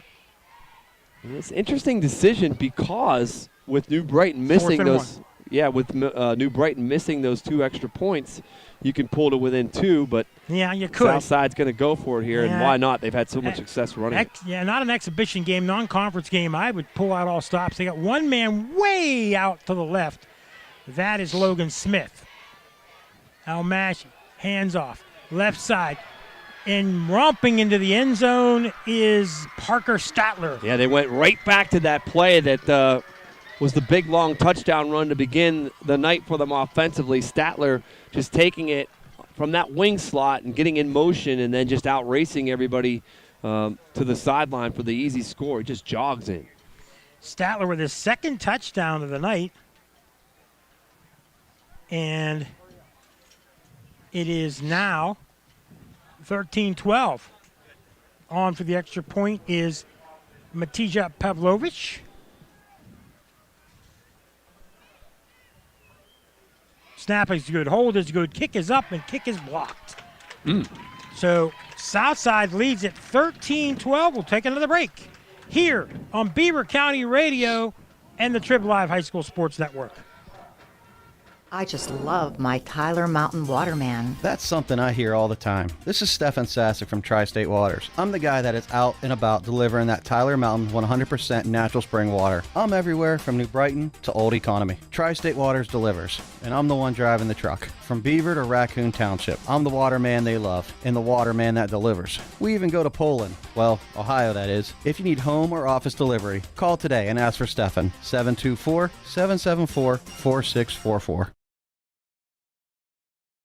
When it comes to an emergency, seconds can make a difference between life and death. Medic Rescue has been serving the citizens of Beaver County by providing the best ambulance service. Medic Rescue has been Beaver County's #1 provider of emergency medical care and transport services for over 40 years. Their trained paramedics and emergency medical technicians are knowledgeable, experienced, and can evaluate emergencies quickly and accurately so that you get the life-saving care you need. Don't just ask for an ambulance, ask for Medic Rescue. Back to receive Montanez.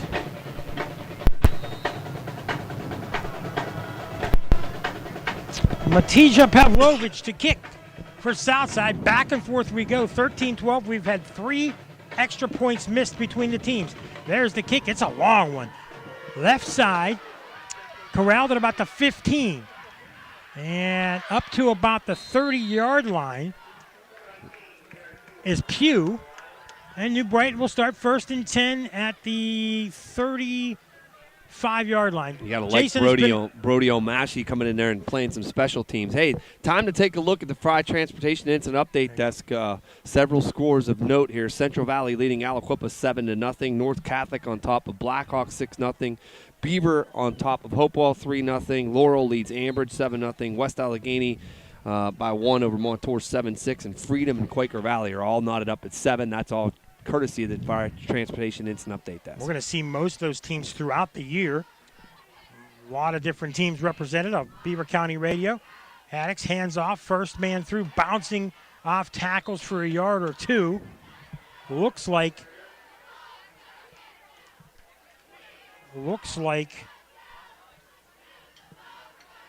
Harmon. Deshaun Harmon gets a couple. As that'll be the end of the first quarter. The teams will go to the sidelines. They'll switch ends. 13-12. Southside leads New Brighton after 1 quarter. We'll take a break on BVP NBA 99.3 FM and the Trib Live High School Sports Network. In sports broadcasts, the pregame show will set the stage for the upcoming game coverage. In life, a pre-career start at the Beaver County Career and Technology Center can set your high school student for life. This is Laura Delvecchio, the Assistant Administrative Director at the Beaver County Career and Technology Center, with more great news. There is still availability for this school year in some of our top-earning career training programs like masonry, machine tool technology, collision repair, and greenhouse and landscaping. But you must act now. Have your child or grandchild see their school counselor today. Hurry! Classroom space is limited, and these prime opportunities are on a first-come, first-served basis. Let the Beaver County CTC open doors for you in the game of life. Click bcctc.org. In order to call the right play, you have to be able to communicate. Dental hygiene not only affects appearance and eating habits, it can also have an impact on your ability to speak clearly. Dr. C. Timothy Lip wants you to keep your teeth in the game, and he has a playbook designed for success so that you can call the right play or even call an audible. Get suited up for a win, or at least a winning smile, by joining Dr. C. Timothy Lip's team in Beaver Falls or Robinson Township. Visit lipdentistry.com. Okay, we are back, and they've switched ends and started second quarter. New Brighton with the ball, now moving right to left. Haddix. Handoff. That is Montanez, goes right side for a sweep. He gets maybe one. Yeah, trying that misdirection again, and Montanez trying to kind of pick his way through that south side defense, but good run support by the Rams that time. This again sets up a third down now. New Brighton has had an easy time converting these, even the long ones, and so now coming upon the Rams defense to stiffen up here, try to get the ball back. They'll say 2, so it's now 3rd and 5 from the 38. Obvious passing down formation, 2 men right, 2 men left for Haddix. He has a sidecar, barks out signals. He's on the far side now, harder to get plays. 1 man in motion. Handoff to the man in motion. He's going to fight for yardage to about the 41, and there'll be a few yards short. Decision time for Coach Greco. And don't be surprised if Coach Greco rolls the dice here, because when you're in a shootout like this, sometimes you got to understand that you can't afford to give away a possession, and they want to stay on the field. I know it doesn't sound like it would be a normal course of action for a coach, but in this situation, you got to try and convert and keep this thing going and keep it away from the south side offense. And Pugh out, Trayvon Phillips in. I'm on the same page as Coach here. I think it's a good Could call. also try to draw south side off sides. Well, they've had success with that hard count once. 4th and 2. To Haddix, handoff. Busting up the middle for first down yardage is Deshaun Harmon, the senior. First down to the 45. Yeah, when you get into a game like this, you have to keep pace. And if you're in a shootout and you know you're going to be going back and forth, you can't afford to give it away on a 3 and out if you have a chance to convert on 4th and short. Sun setting, beautiful late. Early evening. It was late afternoon when we started. 1st and 10 at the 45. Into the second quarter, Southside leads by 1. Both teams have scored on both possessions of the first half. Back to pass is Haddix. Wide open on the right-hand side is Keandre Williams. He gets first down yardage out to about the 44-yard line of Southside. He dropped the ball, picked it up right away. Williams was wide open. No panic that time from Haddix. They had a jailbreak coming because they were trying to induce Southside to come. It was a screen they were setting up, and so they wanted the oncoming defenders, and then Haddix is able to just loft it right over top of everybody for an easy pitch and catch. This no-huddle offense keeps the Southside players on their toes. They are not really very good on pass defense so far this half. Haddix barks signals out. Everybody's set in the shotgun formation. Handoff. That's the man they've been going to all day long. He gets about 5 or 6. That is Kevin Williams. He's been the feature guy so far this first half. He's the guy that's getting the dirty yards between the tackles, and then they're able to sprinkle some things out on the edge. But, yeah, you're right. They're pounding it away with him, and you're winning on first down. You know, you're picking up second or 5 yards, and it's 2nd and 5. They've passed when they've had to. They've surprised and passed. They've had good pass yardage. Maybe one incompletion that I can think of. Pretty good yardage. They've just done what they wanted to on offense and just slowly eating clock. Handoff. This time bottled up and for a loss. Wow. Is Williams as numerous guys come through. Well, say Ryan hello. Navarro. Yeah, say hello to Hunter Fritz, the senior, coming through and bursting and just blowing that play up. I mean, he just enveloped the runner. Yeah, Harmon comes out. He's going to take a breather. And what I like that New Brighton does, they move guys in and out of the lineup. Numerous guys get to handle the ball. It's not 1 or 2 guys. You see that a lot in double A, single A. 1 or 2 guys carrying. Yeah, he's the feature guy, but other guys touch the ball. It's 5, 6, 7 guys. And speaking of that, back to pass, Haddix. Left-hand side, man open. It's intercepted. Yeah, miscommunication there between receiver and quarterback as Montanez broke off his route and was wide open, but Haddix had already made the decision to go along with it, and Montanez looked back and said, I can't get to that thing. And Yep, interception by Logan Smith. Yeah, big so turnover our there. First turnover of the game, our first non-score by a team here in the second quarter now. And Southside Beaver will take, well, they like to be called Southside. We call them Southside Beaver. And with 8:26 remaining here, they'll have the ball. After a brief timeout, we'll keep things here on Beaver County Radio. Jason, it's been an interesting day. They honor New Brighton, the team of 1980. It's New Brighton Pride Weekend. They're doing everything, Lion Pride Weekend. They're doing everything for the 1980 team and trying to get some more community support. Real good crowd here in New Brighton, on the New Brighton side. Very good crowd on the south side. So a very impressive first game, a nice ceremony.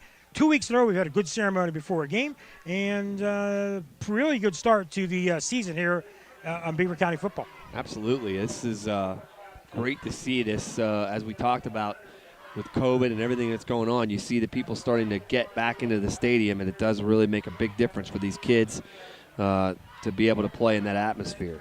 Don't forget, at halftime, not only will we have the Trib Live halftime show, we'll get you the Fried Transportation Instant Update Desk, and Jason will have what we have. We'll talk a little bit more about Lion Pride Weekend. We'll talk about what we have coming up next week on the stations as well. And we are here in the second quarter with 8:26 remaining. 13-12 Southside. New Brighton marching again. I'm sorry, no, it'll be Southside taking over after the turnover. New Brighton was marching, now it's Southside. Pitch. And running to the left side is Parker Statler, and there's a flag on the play, and he's corralled for a loss. That play blew up from the very beginning. Yeah, it just didn't look right. It looked like the timing was, the sequence of events was all off there, and it may have been that there was, it's like maybe illegal participation, maybe too many men on the field for Southside, or they broke the huddle with too many men on the field.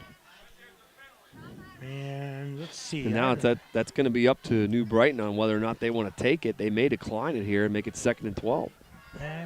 It's on his holding.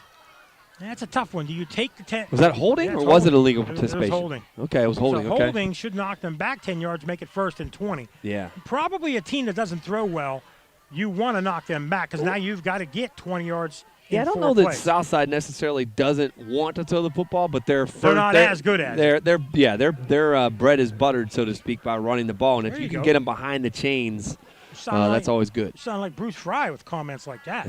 Bruce, if you're listening, get back soon. Next week, we hope. Mr. Barrickman, same thing. Pitch, no. Fake pitch, man, up the middle, faked me out, and getting almost all the penalty yards back and more. And that was Cam Knox again. And Knox. We mentioned it earlier, finishing runs, just keeping driving those legs forward and, just pulling the pile with them and getting extra yardage in the process. Under 8 minutes remaining here, second quarter. Southside leads by 1. Both teams scored the first 2 times they touched the ball until New Brighton's turnover. Turnovers killed New Brighton last week and lost to Rochester. They could be 2-0, instead 1-1. And, it wouldn't be a disaster to lose this game, but going into the section play, you want to have wins piled up against pretty good teams. Southside, man in motion, back, handoff. No handoff. Back to pass. Man wide open. Oh, and he drops the ball. Incomplete. That is going to be Parker Statler out of the backfield. Well, I think it was Shane Hankey, 6'26", and he had his 25. hands. Oh, was it 25? Yep, 25. He had his hands all over the football. I thought it was well thrown, and especially when you consider the fact that Brody was kind of rolling to his right and throwing a little bit across his body, so it was well delivered. You know what? Hankey was about 7 yards back, and they were both in the same vicinity, 25 and 26, but it was Statler who dropped the ball. Rolling out was Almashi. Again, the fake, the handoff, a couple guys bit on it. He was wide open. He had it, and he dropped it. Would have been a first down. 3rd and 10 now for Southside at the 22-yard line. Big play for them. Back to pass again. He has protection. Screen set up and more. Down the sideline. And big yardage. Can he go all the way? He has one man to beat. And that is Statler again for a big gainer. That's going to go for 28, about 44 yards. Yeah, Keandre Williams was the guy back there to finally corral him and get him out of bounds, and really thought Statler may try to cut that in, but he didn't, and Keandre Williams did a good job of tracking him down. Yeah. He was too close to him, and if he'd have had a few steps less on him, he could have faked him out, but a good tackle nonetheless. They have it at the 23-yard line.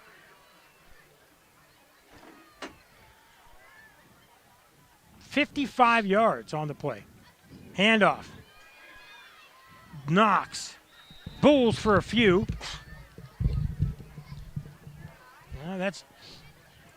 Check that. It's Joe DeKinos.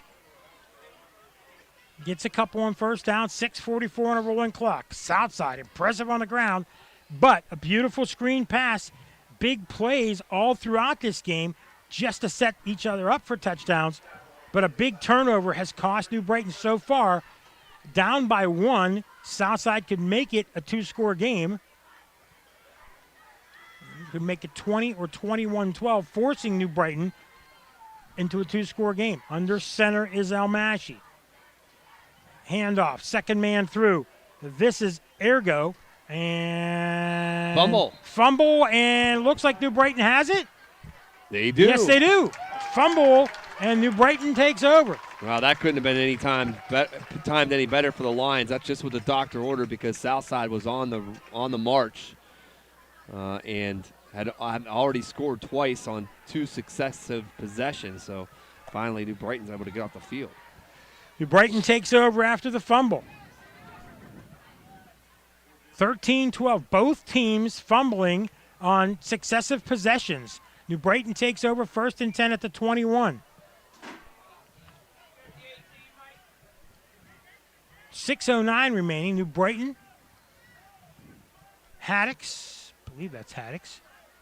Or is that I think Pugh? it's Pugh. That's Yep. Pugh back there at quarterback as they move guys in and out. Pugh fumbles the ball, goes through his legs. He has to just dive on the ball, and that's going to lose about, that's going to be about 13 yards they lose. That takes them inside the 10-yard line. That could have been disastrous. Smart play by Pugh, though. They didn't try to do something with it after the ball was loose behind him, and particularly where you're at on the field at your own 7-yard line. Just dive on it and live to fight another day. The snap was low, and he went through his hands. And miscommunication, you got to get that right away. So now it's 1st and 10.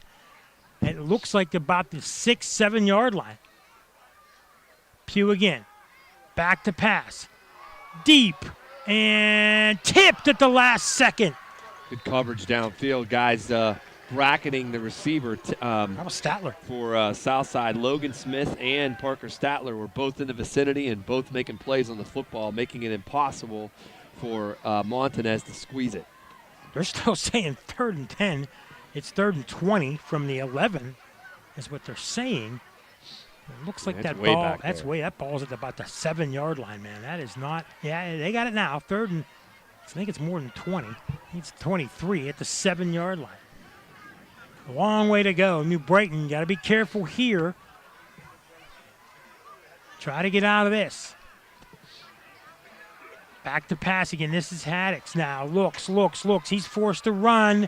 He gets bottled up after a couple yards and brought down. He's going to gain 1, maybe 2, and that's going to bring up 4th down. And that's a coverage sack that time because nobody was open downfield. There was nowhere for Gabe Haddix to deliver the football, and he had to eat it. They're just a good job by the secondary of making sure everybody was covered up. So we are first punt of the game. Touchdown. 13-12, 3 missed extra points down, an interception and a fumble. Our first punt of the half. But for Southside, this is an excellent opportunity to get great field position. You're going to get field position now. If you can win the field position game, that fumble hurt them. They got to score here if they want to win this game, I believe.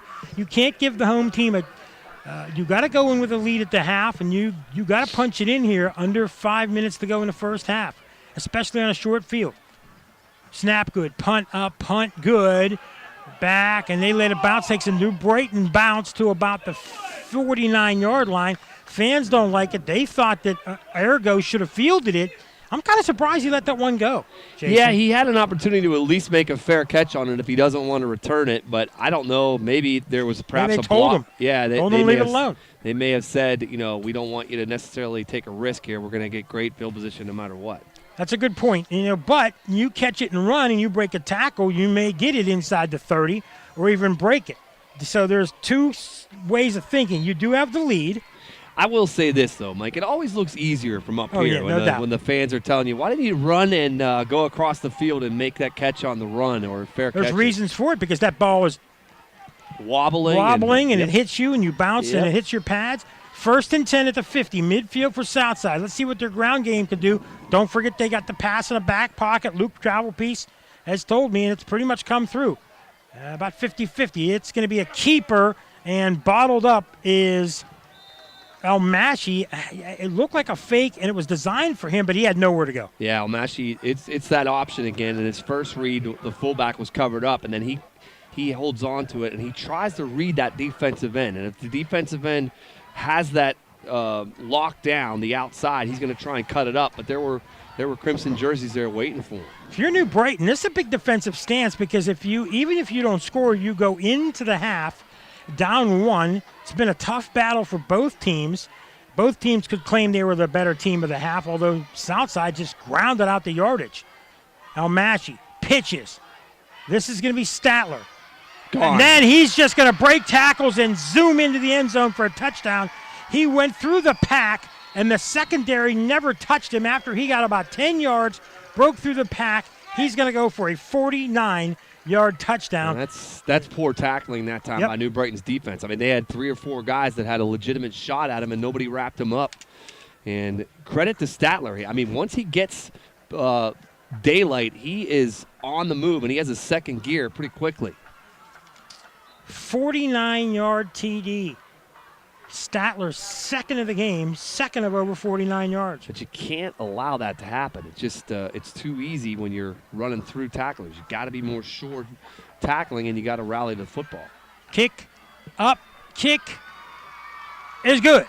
Southside takes a 20-12 lead with 3:25 remaining in the quarter. We'll take a break here on Beaver County Radio and the Trib Live High School Sports Network.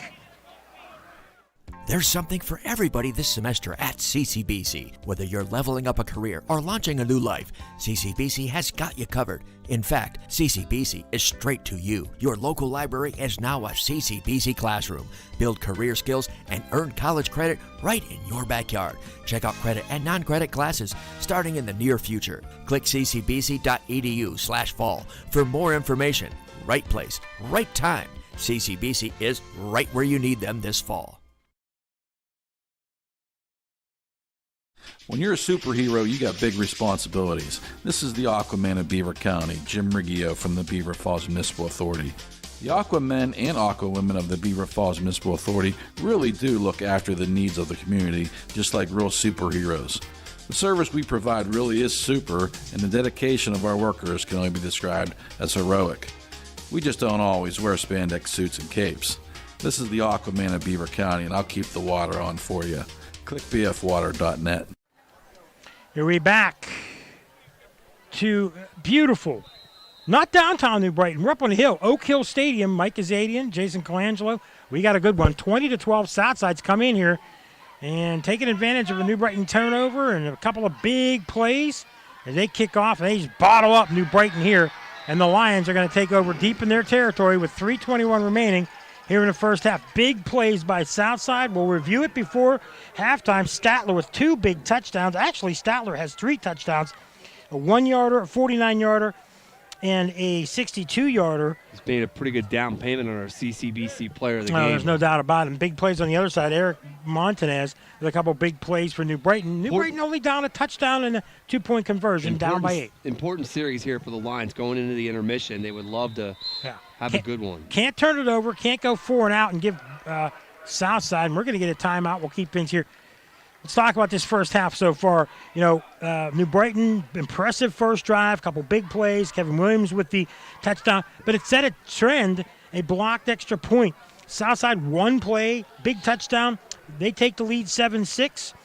Then a 58-yard Eric Montanez touchdown. New Brighton goes back up 12-7, as you stated, track meet. Yeah, it's been too easy for Southside offensively. I think that New Brighton's defense has been out of position at times, and its poor tackling has led to some big plays for Southside. So they're going to shore that up in the second half. But first things first, they have Long way to go. 3.5 minutes to go here to try and cut into this lead. Hey, just want to take a quick look at the Bryant Transportation Instant Update. That Central Valley's extended its lead over Aliquippa. It's now 14-0 over the Quips.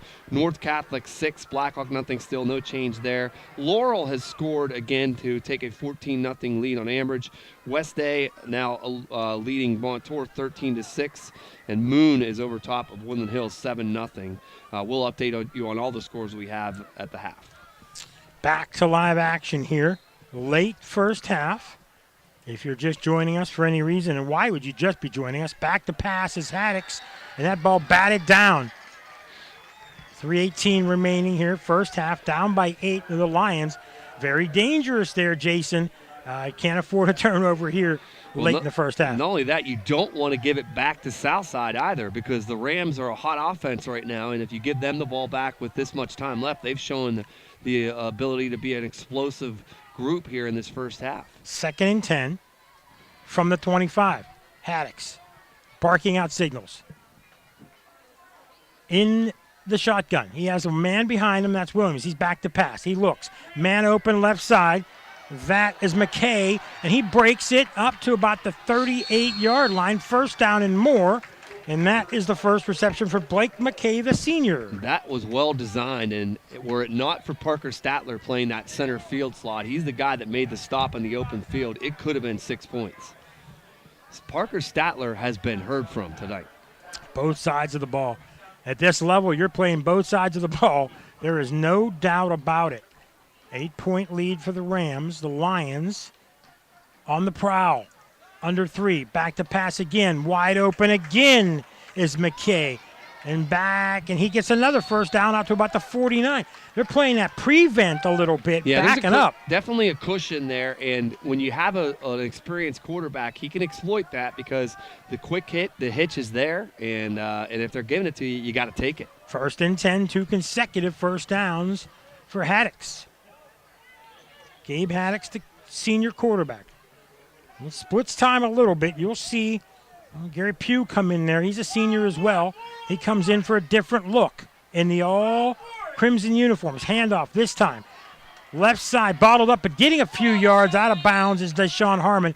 He made something out of nothing. They're going to give him probably about 2, maybe 3. Looked like he was going to be taken for a loss. Well, you know what Harmon did there, too, is he got to the sideline, and that stopped the clock to preserve perhaps a timeout with 2:22 to play. So he was mindful that he had to get to the sideline to stop that clock, and I think that was totally, he was cognizant of what he had to do.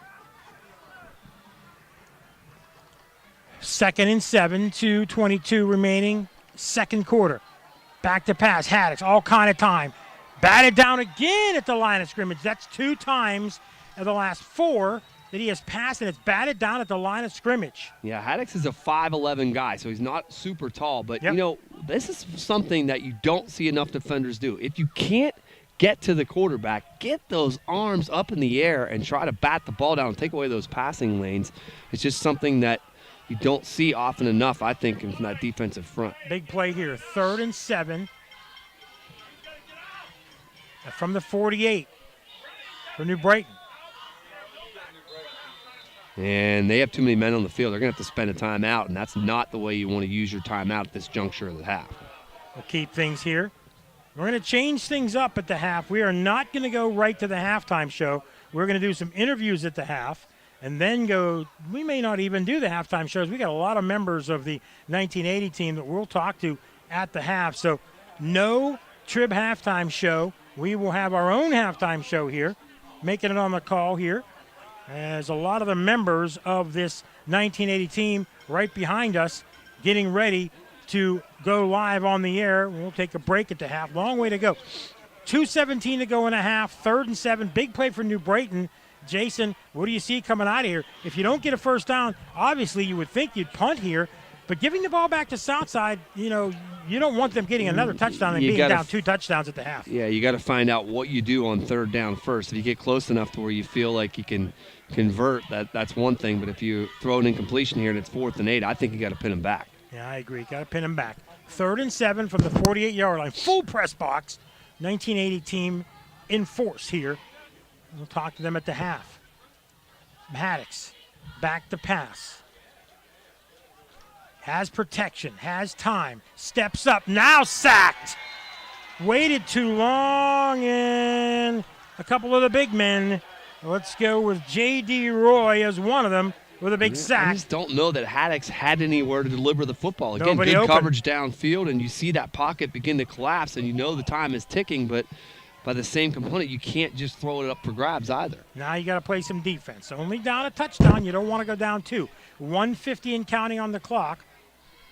New Brighton will punt. 2 men back for Southside.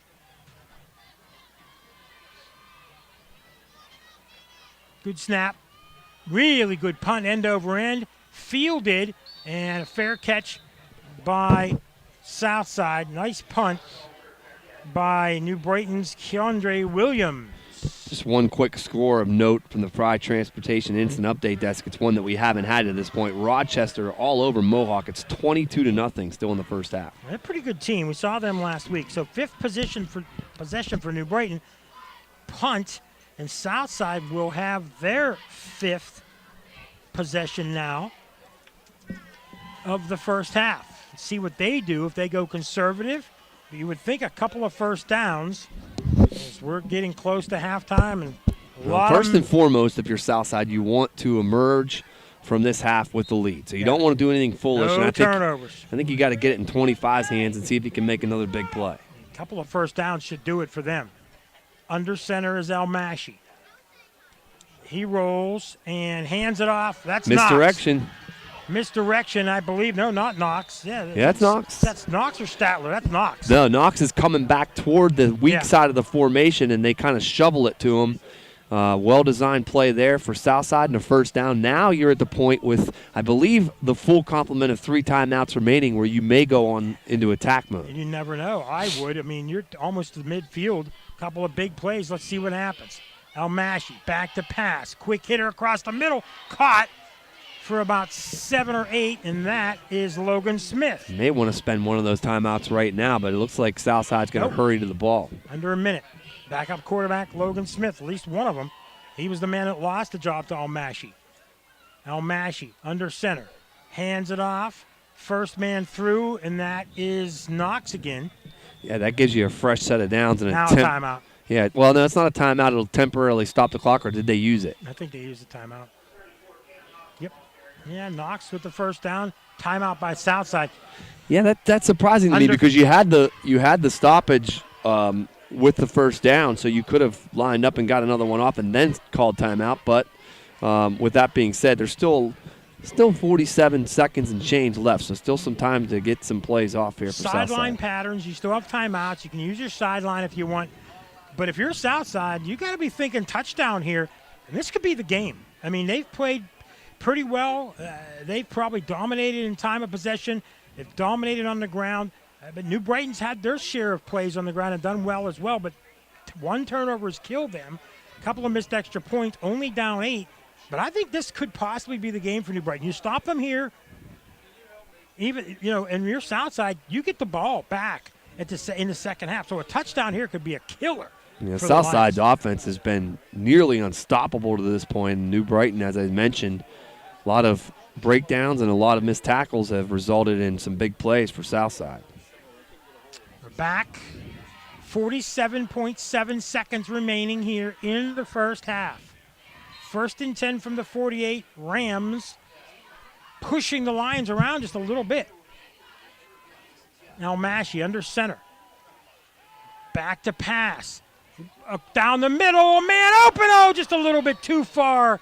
And that was a wide open Parker Statler. He had a couple steps on 2 defenders. It's just a little long. Yeah, and I think there is a situation where, as a quarterback, you want to put a little bit of air under that football. It was clear that Statler had several steps on the defender. You want to give him an opportunity to run underneath of it, and Almashi just tried to fire it in there, and perhaps he had some problems getting back under center. He turns a different way. He doesn't just drop back. He turns around almost like in a circle. It's just an odd way that he does it. Looks like there's a lot of traffic around him.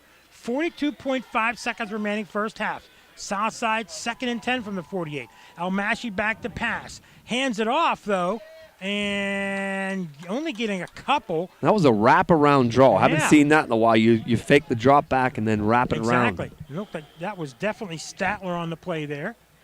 And time running down. They go. It's under 23 seconds now. And back to pass. Sideline pattern and caught and going out of bounds is Logan Smith. Did they rule out a catch? That's incomplete. I'm sorry. So that'll bring up 4th down and 7 with 19.2 seconds remaining in the half. And if you're Southside here now, go for broke down the middle, hope a man gets open. You know, Statler's been the key guy now. You can't just get conservative here. You got to go for it. Well, yeah, you still have the single timeout remaining, I believe. It's either 1 or 2. But if you miss it and there's time on the clock and New Brighton gets it at midfield, got to think the about that. The clock will freeze no matter what, whether you get it or not. Right. Now we they're going to punt. Interesting. Well, this is they're going to talk about it. This is something to talk about. We're talking about it here. If you go for it and you catch it and you extend it, the clock stops. You can still down it. You still got some time. A play like you just saw with Statler across the middle. If you got your speedster open, go for it. If you miss it, okay, you give New Brighton the ball back at midfield with probably 10 seconds to go. Or do you punt and make them earn a long way? You're up by a touchdown. Do you go conservative or do you go for it here, Jason? What are you thinking? I mean, like I said, the main thing you want to be certain of if you're Southside, you've built a 20-12 lead. You don't want to do anything that would endanger that lead. So a punt here pretty much gets you to intermission without anything further happening. And I think that's the mindset now is, hey, we've done what we needed to do here in this first half. Let's talk about it. Back to play. They are back to punt. They're going to go more conservative. Smart up by 8. They're going to make New Brighton earn it. I don't know if they'll punt. There's nobody back for New Brighton. So they're thinking maybe a fake. New Brighton's just going to let it bounce, figuring that maybe we can block it. Maybe they're going to try something funny. And let's see what they decide to do. They're trying to draw New Brighton off sides. But the punt is away and out of bounds at about the 25-yard line. So with 13.4 to go, New Brighton's going to get the ball back one last time. And I imagine that they will just either kneel on it or one running play. We'll see with 13 and a half left if they, maybe try maybe a safe pass and try and get somebody to head down the sideline with it. But reminder at the half, we are going to talk to members of the 1980 team. We are not going to go to the Trib Live halftime show. We're going to bring this back, Jason.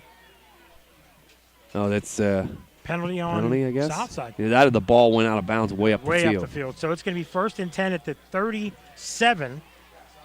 We will not go. We will keep things. We'll go to a quick break, come back, and talk to members of the 1980 team. We'll have our own halftime show.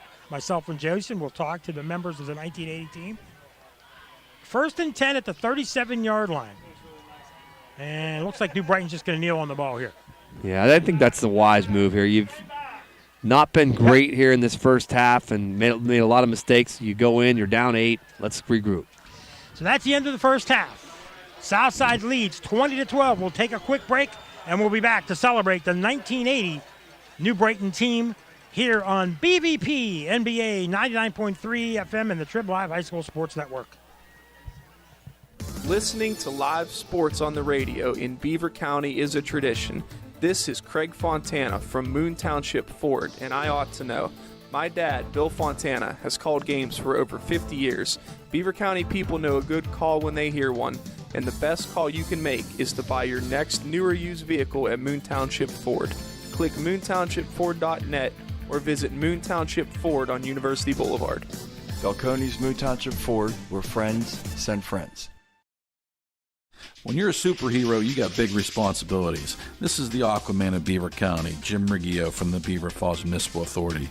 The Aqua men and Aqua women of the Beaver Falls Municipal Authority really do look after the needs of the community, just like real superheroes. The service we provide really is super, and the dedication of our workers can only be described as heroic. We just don't always wear spandex suits and capes. This is the Aquaman of Beaver County, and I'll keep the water on for you. Click bfwater.net.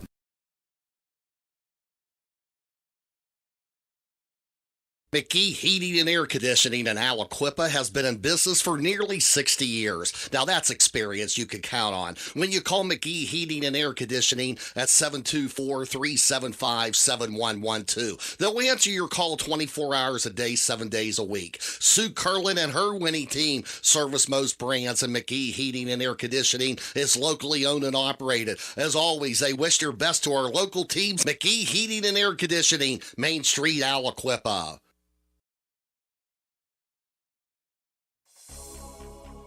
In sports broadcasts, the pregame show will set the stage for the upcoming game coverage.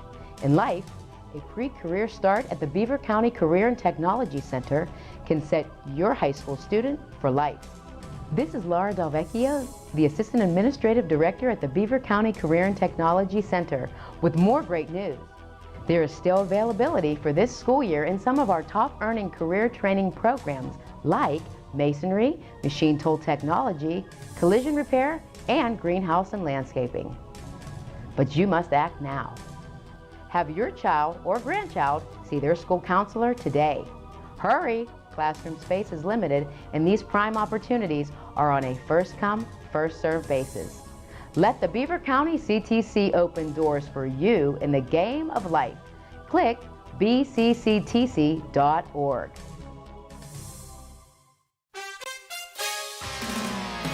You are listening to the 74th season of high school football on Beaver County Radio. This presentation is being brought to you by the Beaver Falls Municipal Authority, Friendly Federal Credit Union, the Heritage Valley Health System, uniquely connected for life, click heritagevalley.org, and Fry Transportation, among others. It's the number one way to get into the game, tuning in to Beaver County Radio.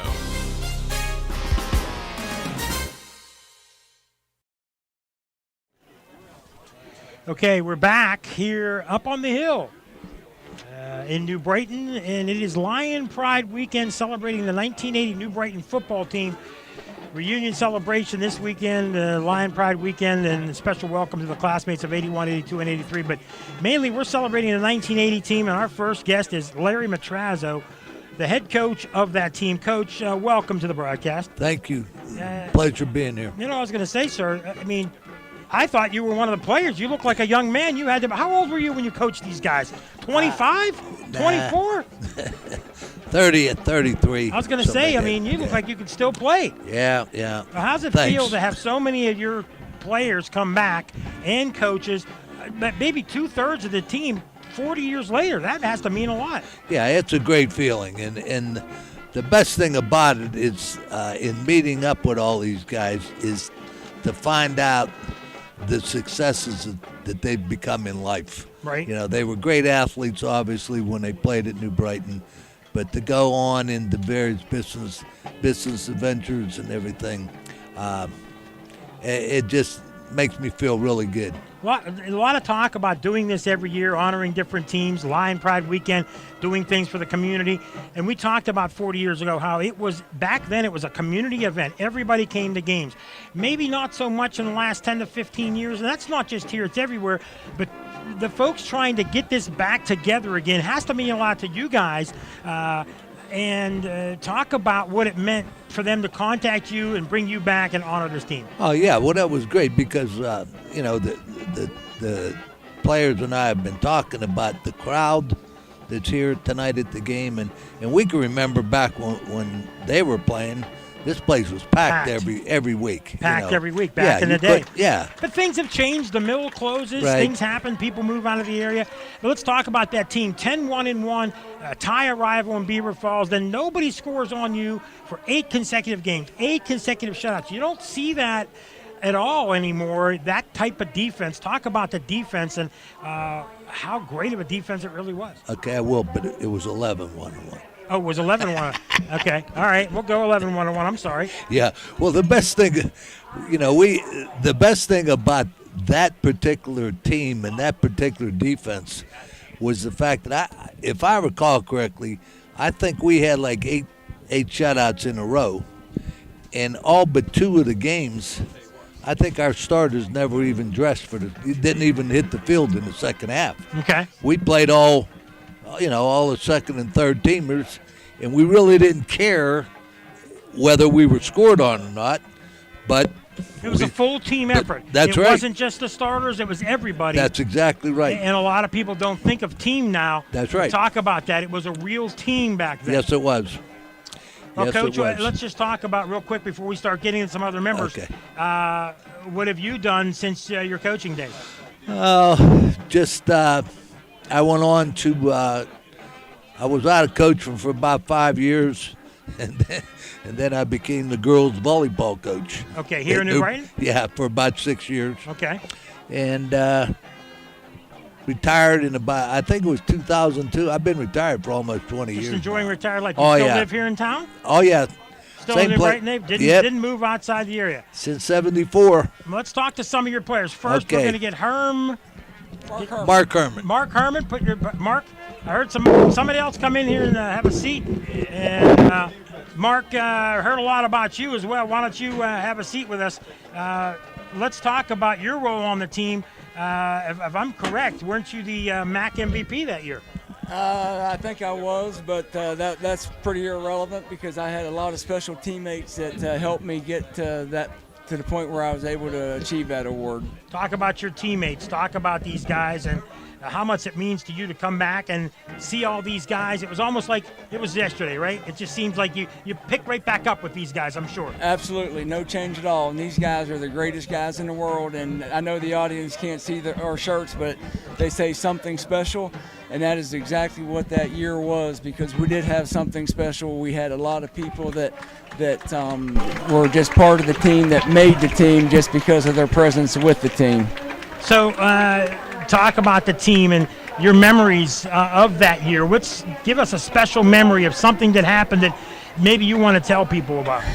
Well, some of them I probably can't say over the radio, but no, there's really nothing in particular. We just had a really great team. We started out at camp, and it was a really hot summer that year. We went through workouts really well together, and as Coach Matrazo said, once we played Beaver Falls, we knew we had something that was going to be good, and we just continued going. And we really didn't know how good we could be, but we just kept on playing as hard as we could. We were just a bunch of everyday people that cared about each other and worked hard together and worked well together. Okay, Mark, we're going to try to get to as many guys as possible. We're going to keep this gentleman right here, Sam DeMarco. Sam, welcome. How are you today, sir? Yeah, doing well. Sam, talk about your role on the team and talk about your memories playing for this 1980 team. Yeah, I was a junior during the season, and like Herm said, I remember when we played Beaver Falls. We went over to Reeve Stadium, and after that game, that's all we heard the coaches saying, especially Coach Reseda saying, "We've got a football team." There you go. And I think that at that moment, the reality was we can play. So every week was just a blast. But I tell you, seeing so many of our teammates and even our classmates here tonight. I mean, football comes and goes. Right. But life's worth living. Exactly. And getting everybody back together and starting a new tradition has to mean a lot, starting with you guys being honored tonight. Yeah, and there's quite a few classy people in these classes. And just a blast, not only to see them, meet their wives as well. And it's just been a phenomenal night. Have you stayed in town, or what have you done since you stuck around Beaver County? Yeah, I live here in New Brighton. Okay. Built a home here. Okay. Have a family, 2 daughters that I'm so proud of, a son-in-law. Okay. I actually pastor a church that's in New Brighton. Good. And it's a church filled with incredible people. So you look like you could still play in a senior league. I mean, most of you guys look like you could still suit up. I mean, I watched you guys on the field, and I thought, man, a lot of these guys look like they could still play. You guys are all in shape. You guys get together and work out, or what? Well, I'll tell you what, you said that exactly how I wrote it up for you. So thank you. I appreciate that. All right, Sam, we're going to go to some other gentlemen. This is Jeff Spratt. Yes. Jeff, how you doing, Jeff? Come I'm on doing in. great, thanks. You look like you could have been, I'm going to guess, offensive and defensive lineman. Am I right about that? I did. I played both ways. I was starting middle guard and starting left guard. Okay, so I mean, back then it was run the ball. You guys had a big role as on the line, not only on offense as on defense. You had to have a lot of pride, guys on the line. Yeah, I mean, controlling that line of scrimmage was the name of the game back then. You had to control from tackle to tackle, and winning that battle pushed us either forward for offense or held our ground or pushed them back on our defense. Another thing we talked about in the pregame was the pride of the community. When you're in New Brighton, you're playing against Rochester. You could be friends before, friends after football. When you played those guys on the field, whether it was New Brighton, Rochester, Beaver Falls, all the schools you played, there were really big rivalries, and the towns showed up. And it meant a lot to beat your neighbor. Oh, definitely. I mean, you can think back. It was always, Beaver Falls week or Rochester week or Riverside week. It was a week that was named for the rivalry that was going to be happening that week. It wasn't something that, we got a game this Friday. It was who the town was that we were actually playing, not just the team, and the fans responded to that. They would come out and root for us no matter where we were going to go to. Let's talk about what you've done since high school. Right now I teach in Georgia, a place called Cartersville, just north of Atlanta. Cartersville, Georgia. Now, who's somebody famous come out of there? Yeah, someone named Trevor Lawrence. Okay, I thought so. I thought it was somebody big. Yeah. So did you teach him? No, I came the year after he left. Should have taken credit for what he did. I should have, but I didn't do that. All right, Jeff Spratt, thank you for joining us. Thank you for having me. We're going to have Jim Chrissy. Jim, let's talk about your role on the team. And were you a senior or junior in 1980? Senior. What position did you play? It was halfback. You were a halfback. So just like Jeff was saying, they made my job easy, controlling the line of scrimmage. Holes to be run. Yes. A lot easier a lot of coaches will say they'll come back with a better line than running backs, and that seemed to be true. Do you believe that even now? You have to have a good line to make the running backs look good? Yeah, for sure. It's all about controlling line of scrimmage and controlling the person in front of you, and then helping out whenever you can. So you guys get together like this. I'm sure some of you guys see each other more than others, but once you leave high school, you don't see each other as much. But when you get back together after 40 years, I know myself, when I see friends I haven't seen for years, it's almost like you just left them yesterday. And it seems like you guys are joking and laughing and having a good time, and it just seems like you guys are picked right back up. That's exactly right. It's it just seems like it was yesterday. Talking to everybody, recognizing everybody, it's very good conversations. It's great to see people. So what have you done since high school? I'm a project manager for a natural gas company, and I've been here in Pittsburgh. In the area, yeah. You're stuck in the area like a lot of the guys have. Stuck around, yeah. I had never left. I'm going to get to a couple other guys, Jim. We're going to go with Scott Herr, number 57. I'm going to guess, Scott, you look like another lineman to me, and again, another lineman. I'm guessing with number 57. And you have to take pride in that, just like some of your teammates we just talked to. Yeah, I was a center. Were you a center? Yeah. Being a center, you're banging heads no matter what. You get hit every play. Oh, yeah. Talk about the camaraderie of the guys on the line. Well, we'd known each other forever, and we'd played together for a long time. So we had actually early on in the year, we had some guys get hurt. Matt Edgell got hurt the first 15 minutes of the first practice of the year. He was one of our starting guards. So we had guys that had rotated in, but we'd all played together. There wasn't anybody that didn't know the guy next to him. So talk about the bands, the fans, the atmosphere again. I don't know if you come to a lot of games, but it's an atmosphere you never forget. Right. Well, it was like a total school type of thing, and I've been a teacher, and I think that's a big deal when your football team's doing well. The high school itself usually has a good start to the year, but back then it was we had a big band, and we had a lot of student body come out for games. All our friends would be here, and it was an event. And it's how it was in every town around here. All right, we're going to talk to one last guy and talk to the organizer here. As we get as many guys as we can on here, we got time for maybe one more. And I'm looking at my notes, and you know something? I am going to kick myself. I I don't know where it's at. Doug Campbell. Doug Campbell. Soupy, I was told to call you Doug. That's right. Talk to you before the game. Thanks to all the guys. Yeah, Doug, thank you. You were one of the big organizers of this. You took on a lot of this. You had a lot of help with a lot of people. We mentioned a lot of them before the game. It has to mean a lot to you. It has to make you feel good that so many people came back. Your classmates, your teammates, not just them, but classmates that helped you with this, and a big turnout for the first ever Lion Pride weekend. You have to feel really good. I have to feel really good. Yes, right. And it's a lot of accolades that come towards us when you do so good, and the success we're having tonight. And I appreciate all the help that's been behind this, the volunteers and our sponsors. And WBBP's been great. I'm thankful for you guys. And it just puts us out there to show that we can have Lion Pride in New Brighton again, and with a big supportive group of people that came in to show it. And the first game of the year, being excited about it, and let people enjoy it. And we know you're going to try to do this, knock on wood, God willing, that you guys will try to do this and intend on doing this first home game of every year, and donating to the community. And that's the number one thing. It's not about football. That's right. But talk about your memories before we cut out and go to break. Talk about your memories from 1980. Something is good here is I was an offensive tackle, and so I enjoyed blocking people, and I would have game films where I would knock guys down 5 yards down the field, and that's how they liked me on the line. There you go. And so I had fun with that. I remember a Quigley game, and there's a big guy named James Lowry, and I'm going to shout out his name just to give him heck. There you go. And so we're down on the 30 going down, and there was a big block I needed, and I caught him, and I just drove him 10 yards back, and that's why the backs got the runs they got, and I was happy for that moment. But centering around us coming together was the best thing, because these guys grew up in the midgets, the mighty mites. I came up through the middle school ranks.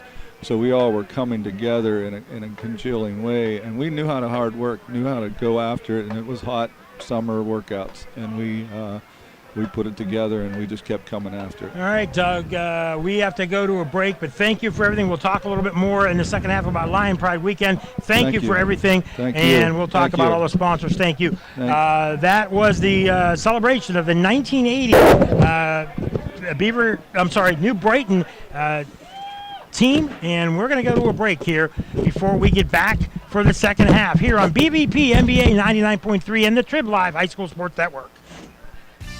In order to call the right play, you have to be able to communicate. Dental hygiene not only affects appearance and eating habits, it can also have an impact on your ability to speak clearly. Dr. C. Timothy Lip wants you to keep your teeth in the game, and he has a playbook designed for success so that you can call the right play or even call an audible. Get suited up for a win, or at least a winning smile, by joining Dr. C. Timothy Lip's team in Beaver Falls or Robinson Township. Visit lipdentistry.com. There's something for everybody this semester at CCBC. Whether you're leveling up a career or launching a new life, CCBC has got you covered. In fact, CCBC is straight to you. Your local library is now a CCBC classroom. Build career skills and earn college credit right in your backyard. Check out credit and non-credit classes starting in the near future. Click ccbc.edu/fall for more information. Right place, right time. CCBC is right where you need them this fall. How can I help my child to make positive choices? Start with a conversation. Start making the difference. Beaver County Parents, is your child between the ages of 10 and 14? If so, Keystone Wellness Programs is offering the Strengthening Families program in your area. This free program is designed for families to have fun together while learning ways to promote family bonding and communications. For more information about upcoming sessions near you, visit KeystoneWellnessPrograms.org. Paid for with PA taxpayer dollars. When it comes to an emergency, seconds can make a difference between life and death. Medic Rescue has been serving the citizens of Beaver County by providing the best ambulance service. Medic Rescue has been Beaver County's #1 provider of emergency medical care and transport services for over 40 years. Their trained paramedics and emergency medical technicians are knowledgeable, experienced, and can evaluate emergencies quickly and accurately so that you get the life-saving care you need. Don't just ask for an ambulance, ask for Medic Rescue. Welcome back to Oak Hill Field here at halftime with Southside leading New Brighton 20 to 12. Just a few moments until we get set for the second half. Wanted to take this opportunity to run the scores for you on the Fry Transportation Instant Update Desk. This is Jason Colangelo. Mike Azadian will be joining me for the second half with the play-by-play in just a few moments. But looking at that Fry Transportation Instant Update Desk, the one that everybody's been keeping their eye most sharply pointed to is that Central Valley Aliquippa showdown. Central Valley leads it 14-0 in that game. Quarterback Matt Merritt for Central Valley has left the game. He's on crutches. He's out for the remainder of the night. Antoine Johnson has replaced him at quarterback. But again, Central Valley leading Aliquippa 14-0. Blackhawk has struck back against North Catholic. That's also at the intermission. Blackhawk leading North Catholic 7-6. Beaver on top of Hopewell 12-2 at intermission. And while we have the opportunity, I'd like to say congratulations to Bob Pompiani and Mike Byers. They've been inducted into the Hopewell Sports Hall of Fame. Of course, Bob is no stranger to Beaver County Radio, having done a lot of work for us in the past. And Mike Byers, what can you say about OJ? Everywhere we've been, we've worked with him, and he's just a great guy to see at the games, and well deserving for both of those gentlemen. Inductees into the Hopewell Sports Hall of Fame. But Beaver leads Hopewell 12-2 at the half. Laurel on top of Ambridge 28-0. That is also at the intermission. Rochester, last we heard, was on top of Mohawk, and that one was in Bessemer. Rochester leads Mohawk 22-0. West Allegheny on top of Montour by a score of 13-6. I think they're at the intermission on that one as well. Also a halftime score. The Bulldogs of Freedom in a close one with Quaker Valley. They lead it 14-10. The Moon Tigers at Wolverina lead Woodland Hills 7-0. And how about this shocker? Even though it's on a Beaver County score, Pine Richland on top of Central Catholic 28-7. That sent some shockwaves through the Twitter realm, if you will. And Mike, here it's Southside leading New Brighton 20-12. And you look back at that first half, New Brighton really struggled on the defensive end to get a grasp of number 25, Parker Statler. We don't have Mr. Statler's stats, but they were robust. A couple of big runs for scores. I think he had three touchdowns for the Rams. Yeah, 62-yarder, a 49-yarder, and a 1-yarder. So that is 112, but we know he has a few more than that. He probably has about 130 yards on the ground, but it started off with New Brighton. They drive down, 1-yard touchdown by Kevin Williams. Block kick, it was 6-0 New Brighton. Southside Beaver on the first possession, first play, 62-yard end around by Parker Statler. Kick was good, 7-6. New Brighton marches back. A few plays and a 58-yard Eric Montanez touchdown. Kick was missed, it was 12-7. Southside strikes back with a long drive and a 1-yard Statler touchdown. Missed extra point. They led 13-12. Both teams turned the ball over once. Then late in the second quarter, Southside scores on a 49-yard touchdown to Parker Statler, another run TD. These were all run TDs, am I correct? Yeah, there were no pass TDs. It was rush TDs the whole way along. And then at the end of the half, both teams punted, and it was 20-12. And let's quickly, before we start the second half, Lion Pride Weekend sponsors Debo Moving and Storage, Mayflower, Campbell Laboratory, Remax Select Realty, Youngblood Paving, Gordon's Auto Service, Jones Shanahan, Bovard Anderson Co., Rhino Productions, Mezzaluna Cafe, the Jacobet Sisters, Class of 1983, Martin Fence Company, Premier Property Management, and of course, WPVP special sponsor Mark and Cindy Peterson, WBVP, WNBA, more than just a radio station. 12:30 a.m., 1460 a.m., 99.3 FM. We are into the second half. Don't forget, we will have the Electric Garage Store Sales post-game store, the CCBC Players of the Game, and Falcone's Moon Township Ford wrap-up show, and the Trib Live scoreboard show after the game as we kick off into the second half. And it will be New Brighton kicking to Southside. They have, remember, deferred to the second half. And that was Jadakinis, the up back that took it, and he has a nice little return there, setting up Southside in excellent field position. Key moment for them. They get the ball here now. If they can punch it in, they go up 2 scores, and again, up 20-12. Almashi in at quarterback, still under center. Not much in the shotgun for them. Almashi hands it off. First man through. That looks like that could be Statler, and he's bottled up, or is that Knox? Much better response there from that front 7 of New Brighton to get some hats on the ball. They have got to be gang tackling in this second half. And that is 1 yard maybe. So bring up 2nd and 9 from the 46. Thank you to the 1980 team that we interviewed as many guys as we could at halftime. Like to reminisce a little bit. Handoff, first man through, and a big hit at about the 47-yard line.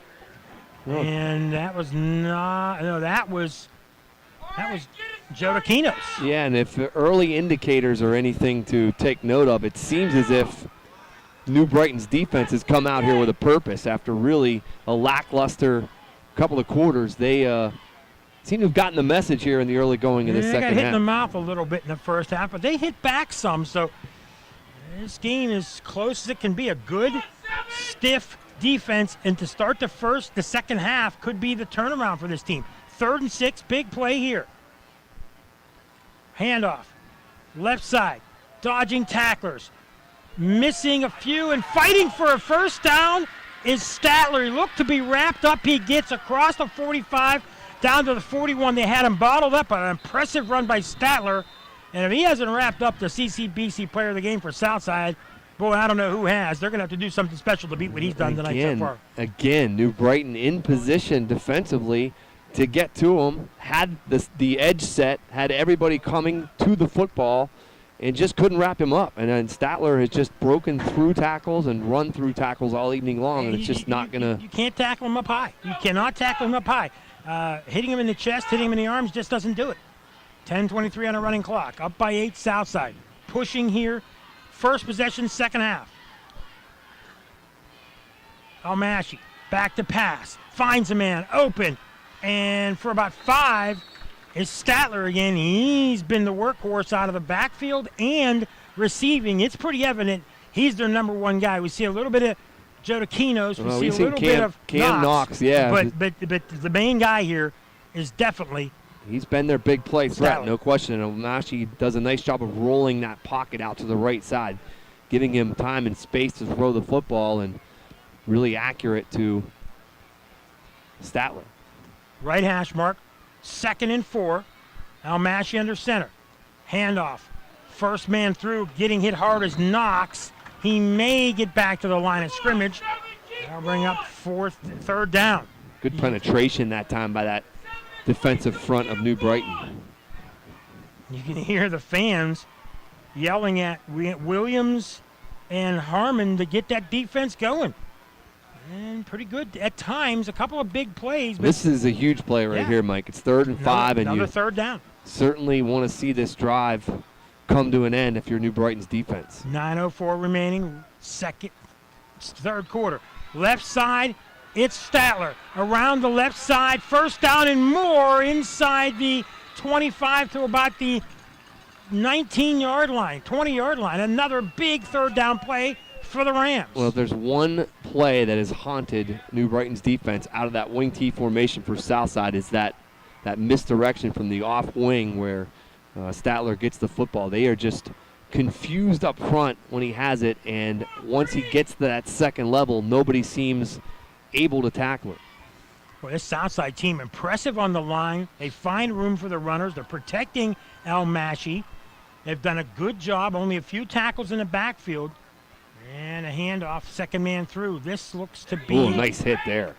Statler gets a couple on 1st down.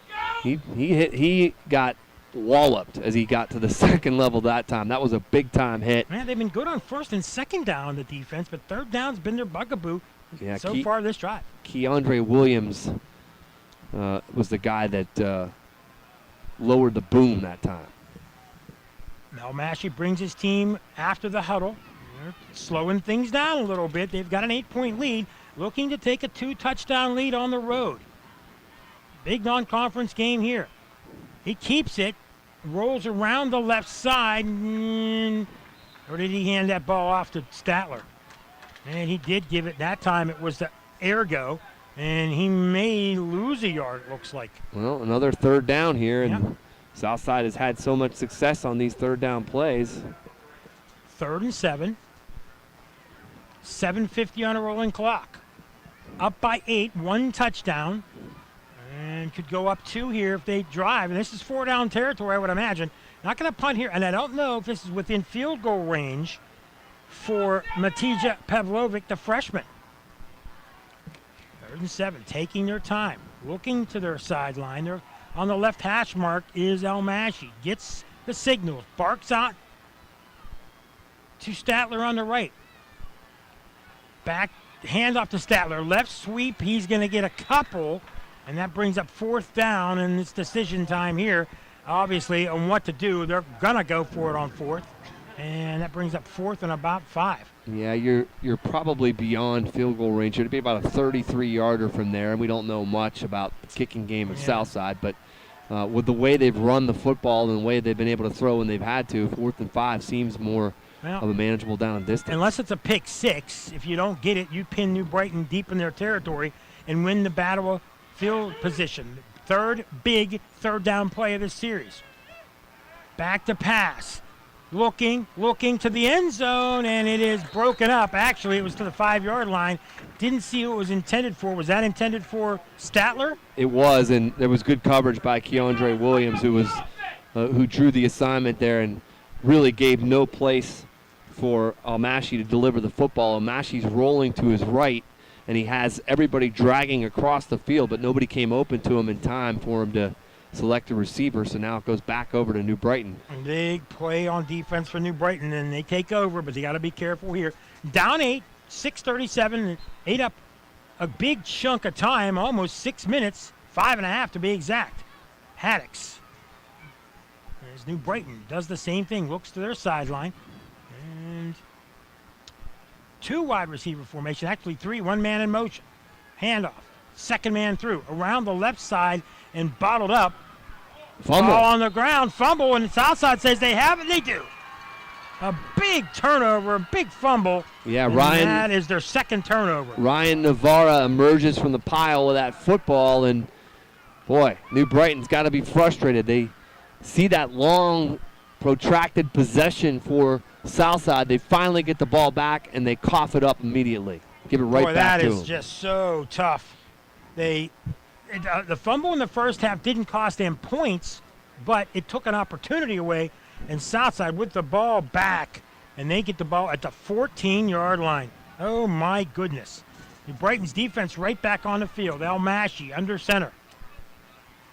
Almashi takes it himself, and he's going to rumble down inside the 10. And we got a late penalty marker here, and I don't know who it's going to go against, but if it's against the Rams, it would be obviously huge for New Brighton because it would take them back 15 yards. We'll wait and see what the call is, though.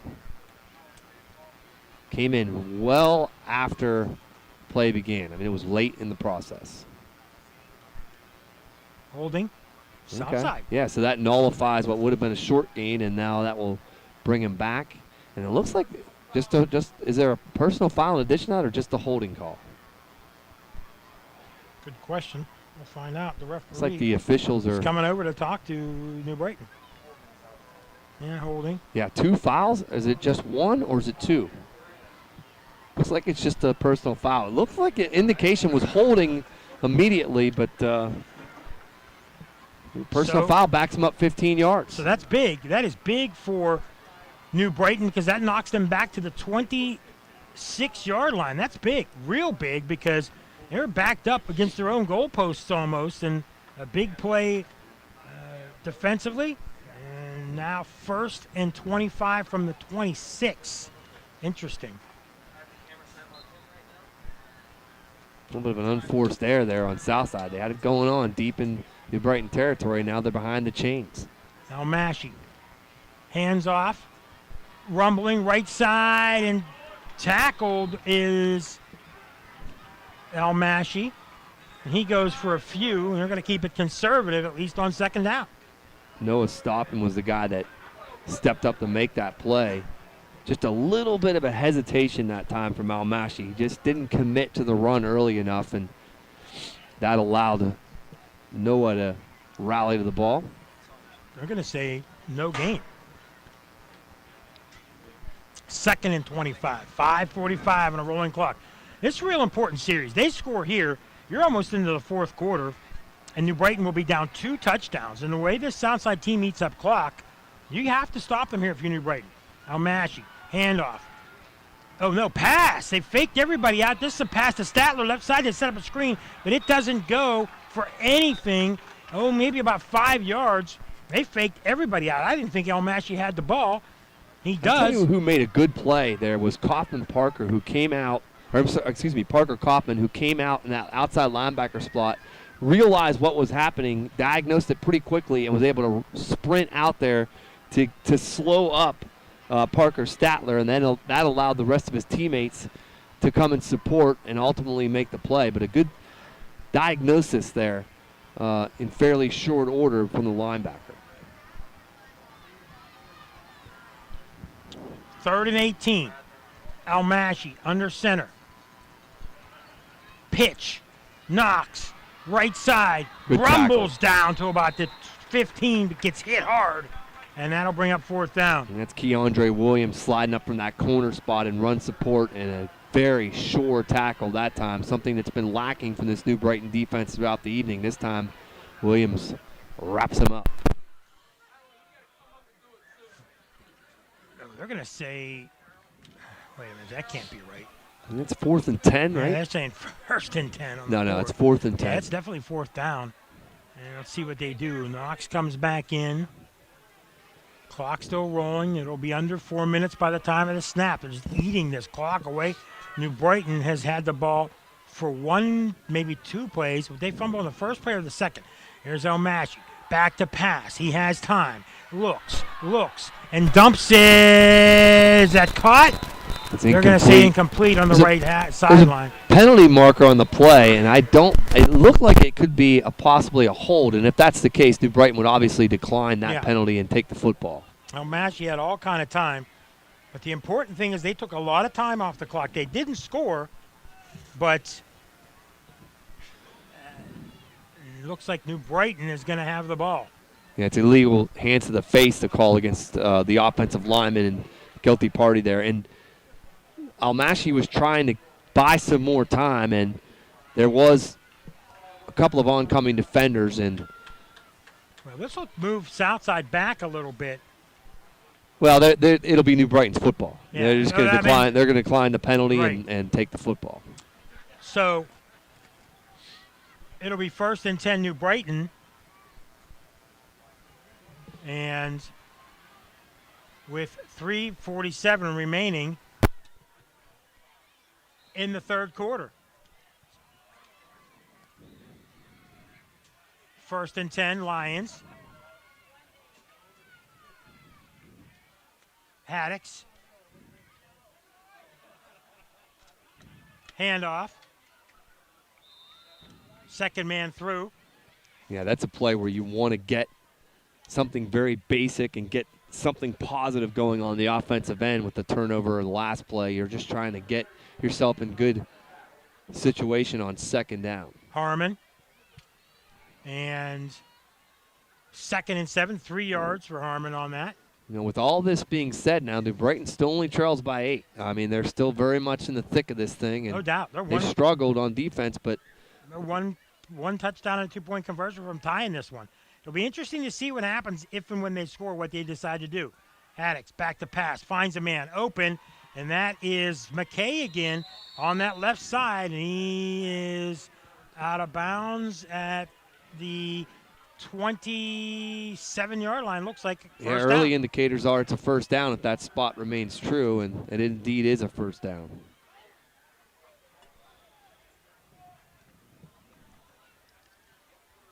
First and 10 at the 25. Haddix. There's that Pugh. That's Pugh. Gary Pugh, backup quarterback.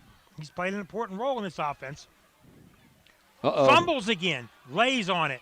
They're going to lose about 8 or 9 yards. Yeah, that was the second time we've seen that happen. Yeah, that was on the exchange rather than the snap. It looked like Pugh wanted to fake it, and maybe there was a little bit of confusion there because I think Montanez thought he was getting the football, so he kind of tried to snatch it away from him. And we've seen a fumble and an interception. We've seen 2 fumbled either snaps or exchanges that they've recovered. So almost 4 turnovers, only 2.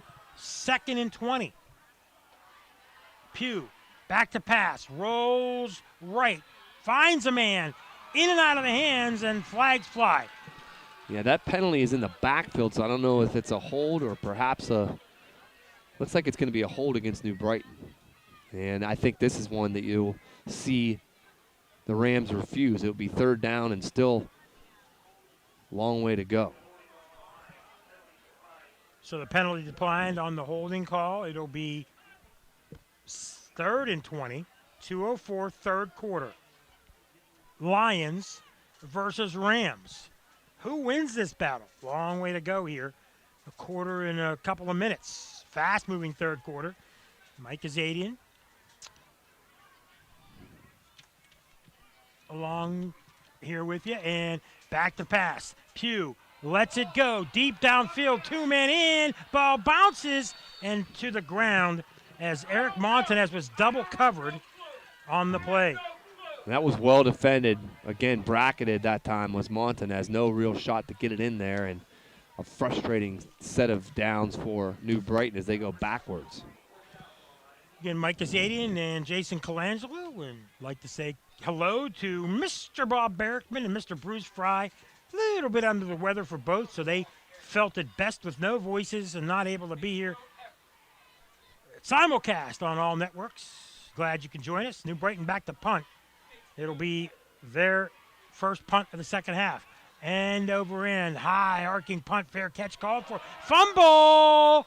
And Southside recovers. Oh, boy. Boy, fortuitous bounce there for the Rams, because if that gets by him a little bit further, could be a turnover, but Arrigo was able to hop on it. Don't forget now that next week we will have Montour at Hopewell on WNBA, and Riverside and Freedom on WBVP will be your YouTube video game of the week. Also, don't forget tomorrow it will be Carnegie Mellon in Geneva at 7 p.m. simulcast. Jason and Bruce will have that, and next week Geneva St. Vincent, and at the same time we'll have Beaver and Western Beaver, 2 games on next Saturday. So as we get ready for week 3, and Southside takes over. Handoff. First man through only gets about a yard. And that's Statler. And that'll bring up 2nd down. And we're seeing the waning moments of this 3rd quarter, and a quarter that Southside has had possession of the football throughout. Just about, 5 plays run by New Brighton in this 3rd quarter. I mean, if Southside goes on a really long drive and scores here deep into the 4th, New Brighton could be in some big trouble. They have got to play defense if they want to win this one. As Southside's playing that typical, let's just run the ball and run out the clock. 1:10 remaining in the 3rd quarter. 2nd and 8. El Mashi under center. 1 man in motion. Handoff, first man through. No. Again, fake. Pass. Open. Caught. He dropped it. Incomplete. You know what? You got to give credit there, though. I'm going to tell you what. I mean, I know it was dropped, but Keandre Williams arrived just after he caught that football and may have separated it out from him. And it was a good job by Keandre Williams. Yeah, Alex Ergo had it inside New Brighton territory at about the 32-yard line. He's now down on the field as they bring the trainers to attend to him. He may have landed on that football. It looks like a leg cramp. Yep. Leg cramp in this heat. And you know what? He had it, and you are exactly right. The ball was ripped out. And I don't know defensive play. I don't know if Keandre Williams actually separated him from the football necessarily, but the jar of that hit. It was so quick that they called it incomplete. Now, if he'd have taken a couple steps, then it would have been a fumble. He caught the ball, and within like a split second, either the hit or a rip or something separated him from the ball. So but it was a good hustle play. Incomplete pass, yeah. Good hustle play by Williams to get all the way across the field. Hey, we have this Go ahead, buddy. second. I want it, with this being New Brighton Community Day, earlier in the broadcast I told you that Pine Richland was leading Central Catholic, and that was a shocking score. Well, Steve Campos is the head coach at Pine Richland, a new head coach. Mm-hmm. He went to school at New Brighton Yeah, he High did. School. He's a graduate in 1975. Thanks for the little bird Still comes that around. gave me that good info. But yeah, that's pretty wild. And on a night like tonight, celebrating the New Brighton community, Steve is getting in the act with a big upset bid over Central Capital. And he still comes around the town a lot. I've seen him throughout the summer at a couple of areas. And Well, he's not going to be welcome in Oakland. Man, you know what? They're going to say they're saying that's a complete pass. Are they ruling that he had secured the possession of the football and it came out? I mean, if it comes out, did he recover it? I can't see that he recovered the ball. Yeah, Coach Greco not pleased and pleading with the linesman to get it looked help. to me like he caught it, was separated it, but was he down and then he lost it? Well, I think what they ruled is that the ball, he was ruled down by contact and had possession of the Wow. football. That's a tough one. I didn't see it that way. I didn't think so. Yeah, I'm I gonna think say yes. they ruled it down by contact. So 1st and 10 at the 31-yard line. Pitch. This is Statler, left side. Now that's a hit. blocking and a big hit after about a half a yard gain. Good defense by New Brighton. Deshaun Harmon was the man that came up and just put a licking on Mr. Statler. And they've done a little bit better job in the second half of recognizing where Statler is on the field and kind of bottling up a little bit. But still yet, Southside's been able to maneuver down the field. Could be the last play of the third quarter. 26 seconds. Southside 2nd and 10 from the 31 of New Brighton, up by 8. 20-12. Handoff, second man through Knox. He's hit hard and dropped for a loss. And that should be it for the third quarter, unless there's a flag or a stoppage in play. And at the end of 3, the Southside Rams have come into New Brighton, and they have a 20-12 lead, headed to the fourth quarter here on WBVP WNBA 99.3 and the Trib Live High School Sports Network. When you're a superhero, you got big responsibilities. This is the Aquaman of Beaver County, Jim Riggio from the Beaver Falls Municipal Authority. The Aquamen and Aquawomen of the Beaver Falls Municipal Authority really do look after the needs of the community, just like real superheroes. The service we provide really is super, and the dedication of our workers can only be described as heroic. We just don't always wear spandex suits and capes. This is the Aquaman of Beaver County, and I'll keep the water on for you. Click bfwater.net. Navigating healthcare should be easy. Heritage Valley Medical Neighborhoods offer the care you need most in one convenient location. Access walk-in clinics, primary care, lab, diagnostic imaging, and other services at one of Heritage Valley's 7 medical neighborhoods. There's no need to travel far for quality healthcare. Find a medical neighborhood near you at heritagevalley.org. Heritage Valley and you, uniquely connected for life. We are back to Oak Hill Stadium, up on the hill, just up from downtown New Brighton in beautiful New Brighton, Pennsylvania. We are headed to quarter number 4. Mike Azadian, Jason Colangelo here celebrating the Lion Pride weekend, and it is into the fourth quarter, Jason, and the Lions down 8, but not out of this one. Oh, no, not at all, but obviously need to get the football back, and time of possession heavily in favor of Southside in the third quarter. I'd say 85% of it, maybe even more. If they march down here and score, it could be a long comeback for New Brighton. Back to pass. Throwing downfield. Caught! And in for a touchdown. Southside. And that will be a 33-yard touchdown pass. Yeah, Logan Smith on the receiving end, but it was a perfectly placed throw by the sophomore Brody Almashi. He delivered it in a spot where only his wideout could get it, and it was behind the defenders. So great throw and a beautiful play there for Southside for the touchdown. He rolled left, and it's just odd the way he rolls, but he comes back for a throw. He rolls left, And turns. Are they bringing this back? Yeah, I think we do have a penalty marker. Wow, they're going to bring it back. That's a big penalty. Southside will be knocked back to, looks like possibly, oh my goodness, that's a holding call? That's going to bring it back to the 43-yard line. Oh boy. Nullified. Just a couple of quick score notes to pass along from the Fry Transportation Incident Update Desk. Central Valley and Aliquippa. It's getting a little tighter. Central Valley still on top 14-6. Beaver now extending its lead on Hopewell. It's now 18-2. Massey under center now, 3rd and 23. Back to pass. He rolls right. Looks downfield.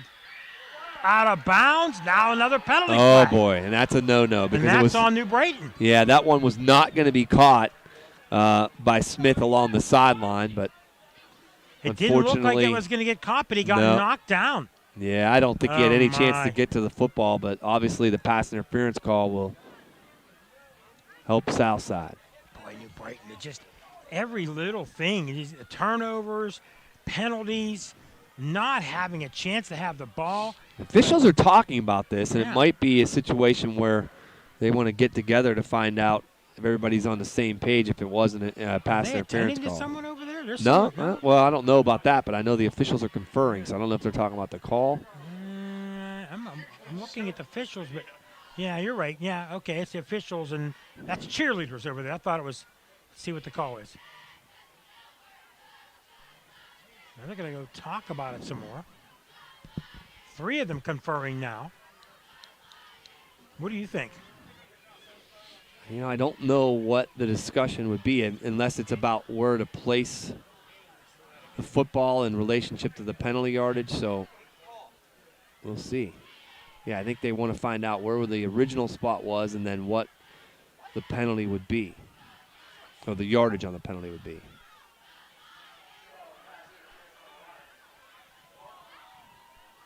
So what will happen here, Mike, is that it is a penalty, obviously, for the pass interference, but it is not an automatic first down in high school. So it will still be 3rd down and about 8 when all the dust settles, and I think that 10 yards? Yeah, that may have been the discussion that ensued among the officials. Right. So it is a 10-yard penalty? Correct. Okay, 10-yard penalty brings it up to 3rd and they say 7, but it looks like it's way less than that. Well, no, that's right. 3rd and 7 from the 29 now. Southside still with the ball. 11:44 to go in the 4th quarter. Massey under center again, and someone with a false start. Yeah, it looks like an illegal procedure call. Well, we're in week 2. 3rd game of the year. It's so confusing. Week 2. They start off with week 0. Still don't understand that, and that's going to knock Southside back. That's on them. This thing has gotten crazy. Yeah, a little bit ugly here. That's a 10-yard penalty. One other score to pass along to you at the Fry Transportation Incident Update Desk. Freedom now leads Quaker Valley 21-17. That one's gone back and forth. Back and forth as well. 5-yard penalty knocks them back to the 20-34. 3rd and 12. Rams have had their way on the line play so far tonight, although there have been some times the Lions have come up big, especially on 1st down. Now 3rd and 13. Let's see what they do. Massey rolls left, stops, passes. Does he find a man? Yes, he does, and tripped up after the 1st down. Boy, I tell you what, you got to give credit to Massey that time because he knew he was going to take a shot to deliver that football, and he did take that hit from Deshaun Harmon, but he stood tall and put it right where he needed to. It's a good throw. That brings up 1st down, moves the sticks as they march down the field. I wish I could show you that one on instant replay, Mike, because he was a courageous throw. 1st and 10 from the 18. Massey with one man in the back. That's Knox. He's been a power guy. He's gotten big yardage when he's had to. Hand off to Knox. He rumbles down towards a 1st down, and New Brighton right now backing up. This is what Southside does, though. They attack you on that perimeter. They're rolling out. They're running the misdirections. They're sweeping. They're running option. And then all of a sudden they have that quick hitter in the middle of the field, and your defenders are geared up to look at the edge. 2nd and 1 from the 9. And we get a timeout on the field. We'll take a quick 30-second timeout as well. Here from New Brighton, BVP NBA Beaver County Radio and the Trib Live High School Sports Network. Being part of a credit union is like being part of a team. This is Cindy Hilario from Friendly Federal Credit Union. Last year, we loaned out over $8 million to our members for all sorts of reasons. Friendly Federal Credit Union enables local people to do things by working together like a team. Visit Friendly Federal Credit Union in Baden-Rouergue-Quippa. Member NCUA Equal Housing Lender. Friendly Federal Credit Union. You got a friend. How can I help my child to make positive choices? Start with a conversation. Start making the difference. Beaver County Parents, is your child between the ages of 10 and 14? If so, Keystone Wellness Programs is offering the Strengthening Families program in your area. This free program is designed for families to have fun together while learning ways to promote family bonding and communications. For more information about upcoming sessions near you, visit KeystoneWellnessPrograms.org. Paid for with PA taxpayer dollars. Back to New Brighton. Big second down, 2nd and 1, south side. The Rams on the prowl. Beating up the Lions in the second half on the ground. Under center is Almashi. And we got another false start. Who's this one on? Boy, this is just deteriorating quickly with these flags. No doubt about it. Crowd getting a little impatient. The New Brighton crowd not happy here. As you can see, they've been taken out again. This looks like this is against Southside. That brings it back. It'll be 2nd and 6. The Quips are rallying at Carl A. Ashman on the Fry Transportation Instant Update Desk. It's now 14-12 after the failed 2-point conversion. Central Valley clinging to the lead at Aliquippa. In that game, quarterback Matt Merritt left with an injury for Central Valley. He's out for the rest of the game. Antoine Johnson replacing him at quarterback. All the scores after the game, post-game shows. Southside, handoff, second man through, and a big, big defensive play by New Brighton as they handle. That was Ergo. And another timeout called. We'll keep things here. 10:49, fourth quarter, 3rd and 7. A big third down for Southside and a New Brighton player down. Couple other scores to pass along to you, Mike. North Catholic beats Blackhawk 12-7. That's our first final of the evening. Blackhawk led a large portion of that game, but North Catholic Trojans able to squeak by Blackhawk by a final of 12-7. As I mentioned to you, Beaver leading Hopewell 18-2.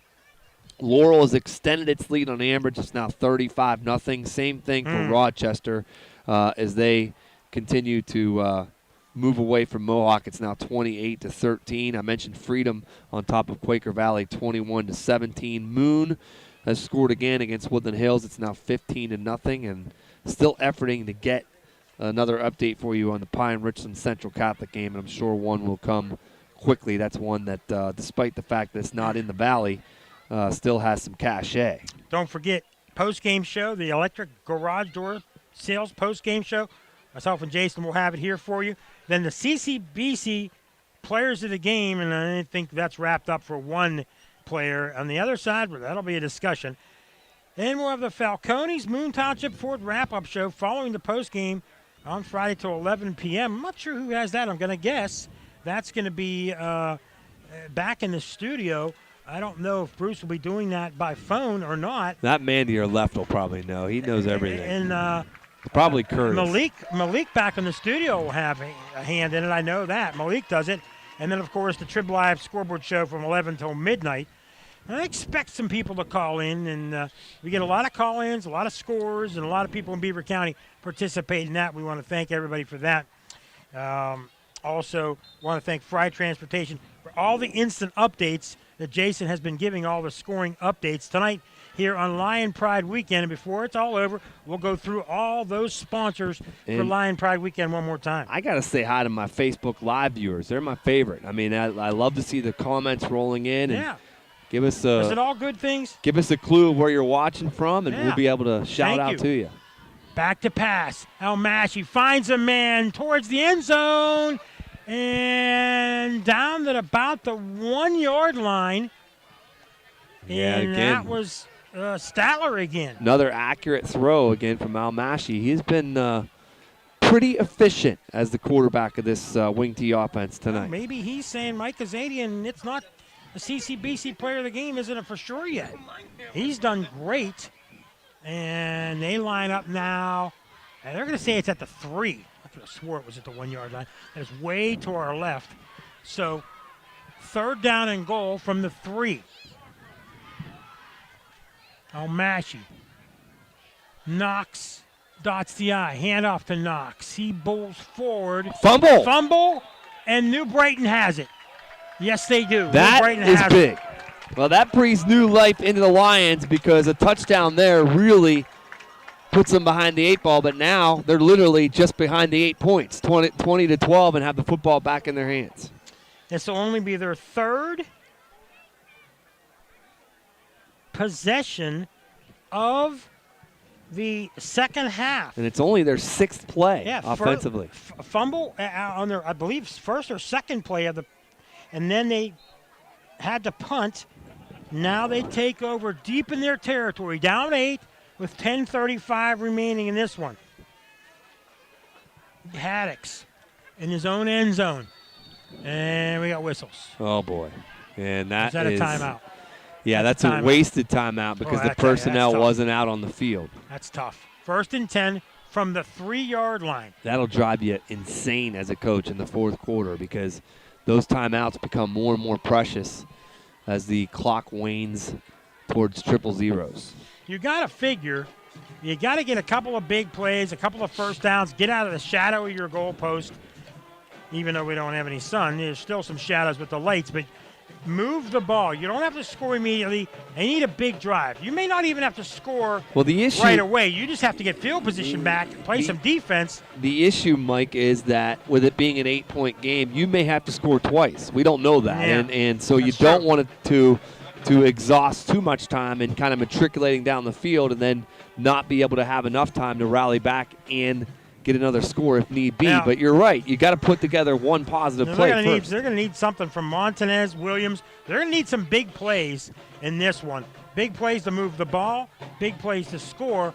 And their defense is going to have to sometime stand up here and make some big key stops. Down 8. New Brighton down 20 to 12. Early 4th quarter. Haddix back to pass. No, hands off. Around the left side is Montanez. Pretty good gain there. Good start to the drive. And not a first down, but a good first play. Yeah, certainly not a panic situation here by any stretch of the imagination for New Brighton. They just want to have a good drive here and try and end in points, but you're starting from your own 1-yard line. Lights back on. I don't know who's thinking about turning the lights off, what they're thinking about. And handoff, and this time it's blown up at the line of scrimmage. Yeah, just trying to get positive yardage there and come close to that lead stick. Get some operating room, and Southside equal to the task, shuts it down. 10:07 on the rolling clock. A big 3rd down and 4 for the Lions. Have to move the sticks. Looking for a big play. Haddix looking to his sideline. Under the 10-minute mark now. Barks out to signals. Shotgun formation. Snap. He's back to pass. He has a man on him. Let's go. The ball. First down. Catch. And up to about the 20-yard line is Trayvon Phillips. Yeah, nice play for a first down. That's a well-thrown ball. The Lion is here. I don't see the Ram today. See the Lion finally. First time I've seen the Lion all night. Southside, the Ram and the Lion.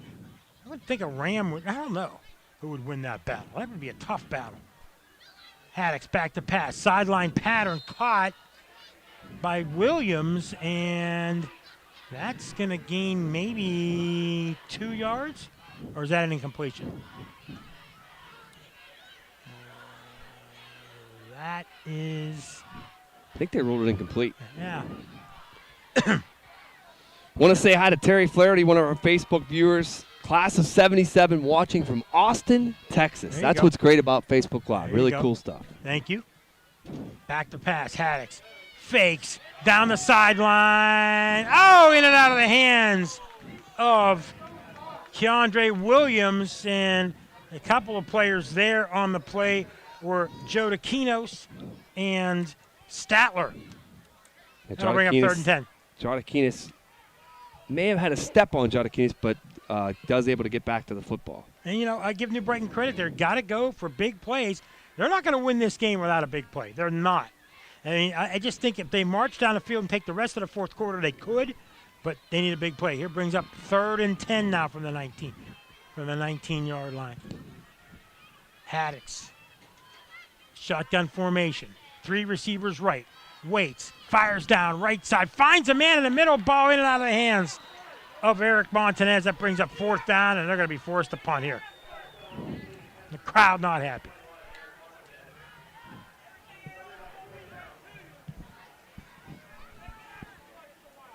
Too early to go for it on 4th. 9:14 remaining, and New Brighton's going to have to punt. Boy, a couple of balls in and out of hands. That would have been a 1st down. And New Brighton just having a case of the drops. And around the 46-yard line, Southside receives, and they're going to let it go. Ergo is going to let it bounce. It's going to be at the 41-yard line. So Southside will have good field position. And, Jason, here right now is where Southside can salt this game away. They can just eat the clock up.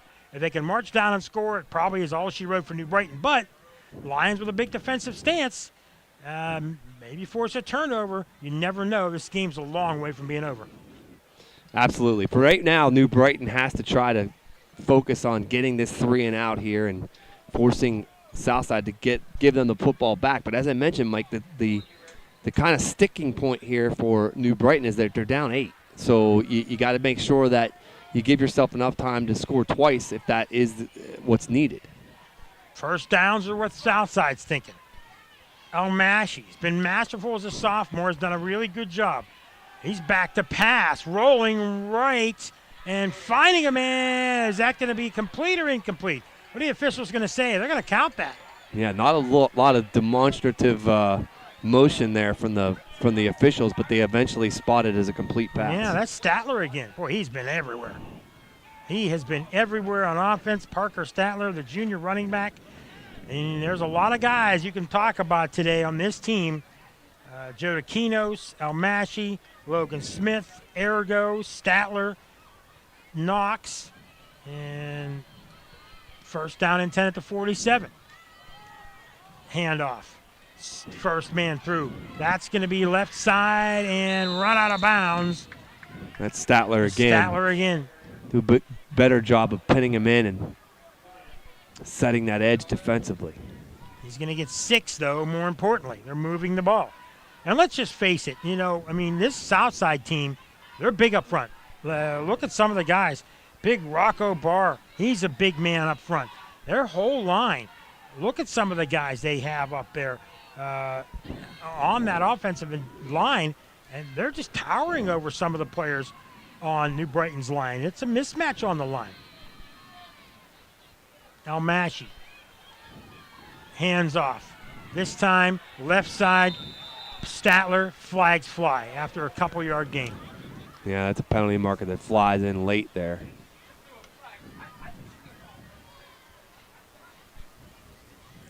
And in the press box, you've got your press box warriors and coaching the game from up here. And hey, it is what it is, and it's going to go against Southside, so it benefits New Brighton, and that's going to knock them back all the way to the 44-yard line. That's a big, big break for New Brighton. You know the rule. No cheering from the press box. Not you guys. You guys are fine. But, you're running the clock. I mean, it's run the clock. Yelling at the officials from the press box. Come on, man. Anyway, back to live action. Up 8. Southside with the ball. 2nd and 18 from the 47. Almashi runs, keeps, fakes across the 50, 40, 39. Hit about the 39-yard line. He's laid out. Oh, boy. Well, he got hit hard. Took a big hit. First down. Fakes, rolls out right, fakes a throw. They bite on the fake, and he just keeps on going for a big gainer and a first down and keeps the sticks moving. I'll tell you what, he's made some plays from that quarterback spot on the run. I've been impressed with him and his ability to get outside of the pocket and make plays, deliver the football in tight spaces, and, as you see there, using his legs. Southside just looking to put a nail in the coffin. 8:01 on a rolling clock. They are taking their sweet old time. And this is just power football. Southside's been known for this for years. Over the years, they've incorporated some passing into the game. Talking to Luke Travelpiece, he told me we like to run it about 2/3 of the time. We try to incorporate some shotgun, but it has been mainly under center. And they've thrown it when they've had to, and we are going to get a timeout called by Southside. And with that, we'll take a quick one, too, here on BVP MBA 99.3 and the Trib Live High School Sports Network. Listening to live sports on the radio in Beaver County is a tradition. This is Craig Fontana from Moon Township Ford, and I ought to know. My dad, Bill Fontana, has called games for over 50 years. Beaver County people know a good call when they hear one, and the best call you can make is to buy your next new or used vehicle at Moon Township Ford. Click moontownshipford.net or visit Moon Township Ford on University Boulevard. Falcone's Moon Township Ford, where friends send friends. Did you ever think you would see a day when no one showed up for big city holiday parades or pro sporting events? This is Renee from Laughlin Insurance Agency in Rochester. If nothing else, this past year has taught us that things we never considered possible can happen, and that no one can predict the future. At the Laughlin Agency, your Penn National Insurance provider, we give you the ability to protect against loss during unexpected times. Visit LaughlinINSAgency.com or call us at 724-774-1230. Back up on the hill, Oak Hill Stadium in New Brighton. And the Southside Rams, 1st and 10 at the 34. 8-point lead and 7:37 remaining.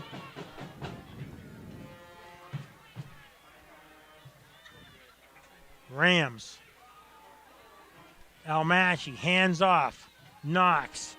He gets hit after a couple. And some pushing and shoving afterwards. No flags, though. And clock still runs. It'll be 2nd and 8. The Rams just running the clock down. Power football. As we said, Luke Travelpiece told me they like to run, incorporating some shotgun, incorporating some passing. Almashi took the job over. It was him and Smith fighting for it, but leading up to the scrimmage, Almashi took over. Almashi, handoff. This is Knox, left side, or is that Statler? Statler, left side. Yeah, he got a hold. It's coming back. And he stays in bounds, but they're flag on the play.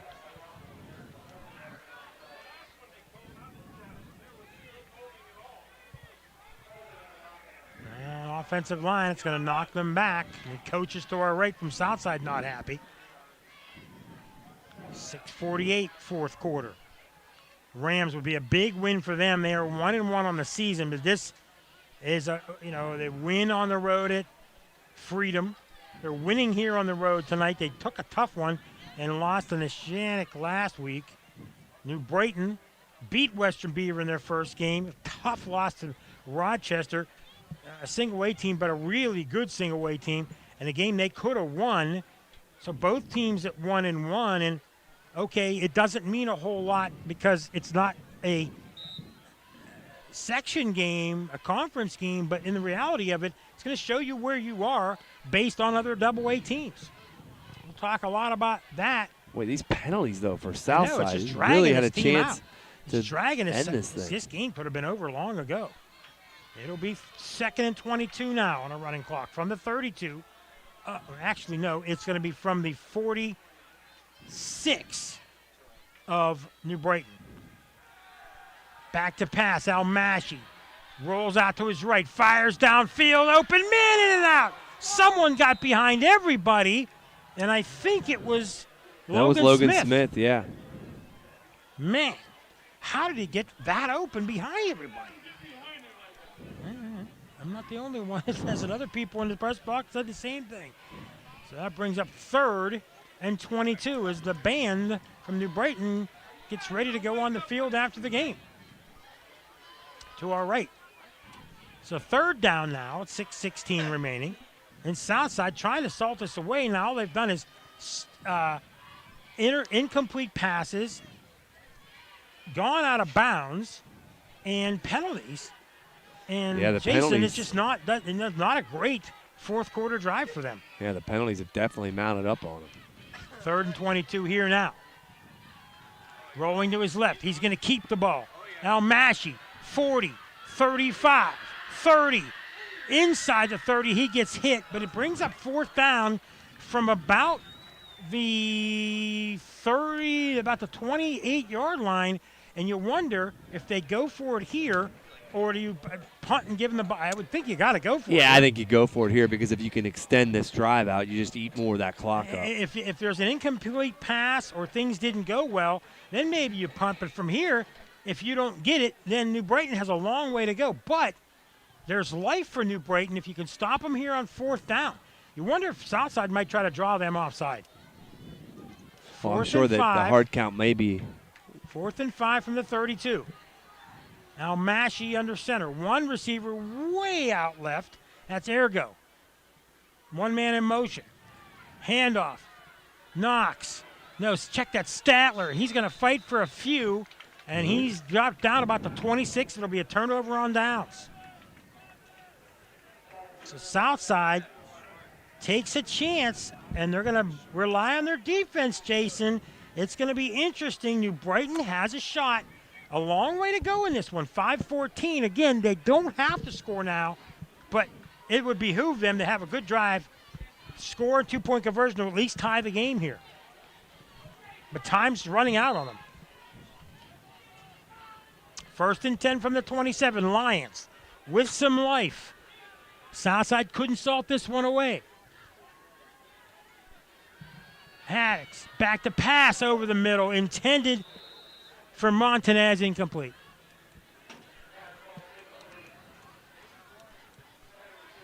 Yeah, Montanez had a step on the defender, but pass was just a little wide.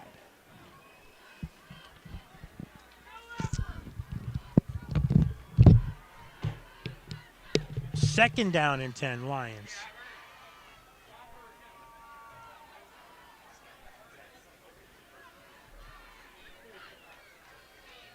Haddix back to pass. Intercepted. Intercepted by Alex Ergo.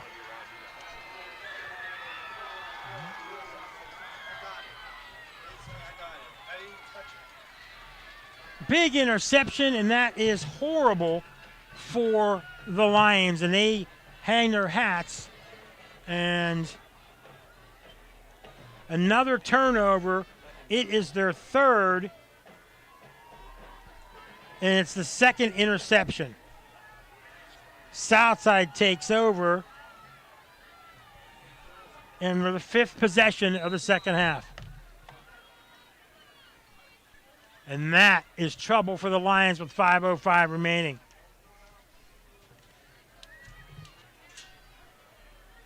(20-12).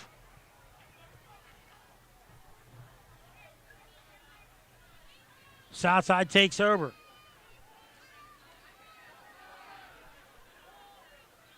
Oh, pass intended for a wide open Statler, incomplete. Kind of surprised they're not going to the ground and are staying on the ground. 5:01 remaining at the 35. Brody Almashi, sophomore quarterback for Southside, won the job in preseason over Logan Smith. Smith now a receiver and the backup QB. Freshman Junior Cully on the roster as well. But a lot of kids, Ryan Navarro, Donnie Jodakinos, Logan Smith, Alex Ergo, Parker Statler, Cam Knox, and back to pass again. They go for it deep and just out of the reach of Statler downfield. They're checked that. That's Logan Smith And a nice defensive play made there to break it up. That brings up third down. Interesting that they are throwing the ball here, up by 8 and not trying to run the clock here.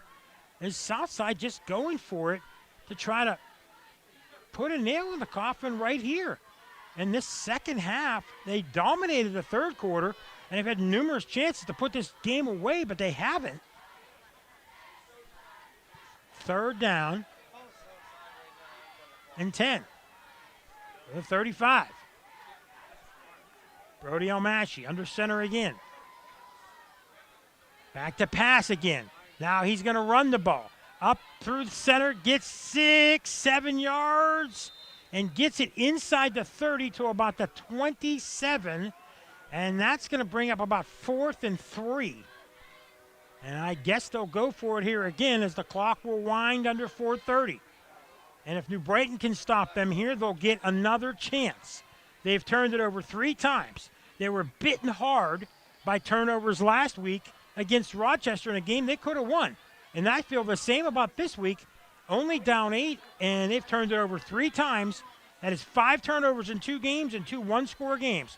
4th and 3, Almashi pitches to Statler. He gets bottled up, and where are they going to not mark him down? They're going to mark him down at the 24-yard line. They're going to have to measure this. They're calling for a measurement. This will be our first measurement of the game. And they're going to mark this, and this will be key. With 4:06 to go. Looks to me like a first down. They're not even going to measure. So first down by the half of football, and the clock continues to run. Once they set it, it'll be first down and 10 at the 28.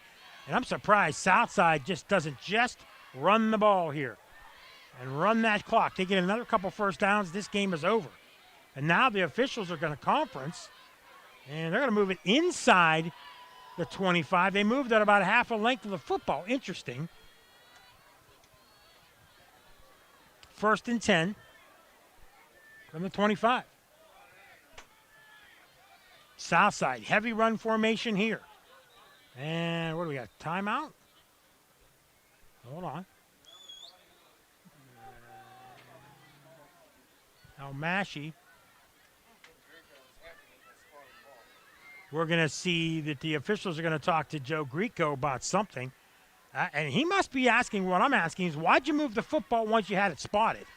I don't get that. They moved it about half a length of a football. And then, what's the confusion now? The officials are set. And we are ready to go. And the clock should be running, and it is. 4:03, and Almashi just taking his time at the line of scrimmage. He's just looking at that back official. He can stand there forever. Just eat this clock away is what they should do, and that's exactly what he's doing. He's looking at the back official since there's no 40-second clock. Hands off. First man through. Tripped up is Statler, or is that Knox? Yeah, it was Knox. He gets tripped up.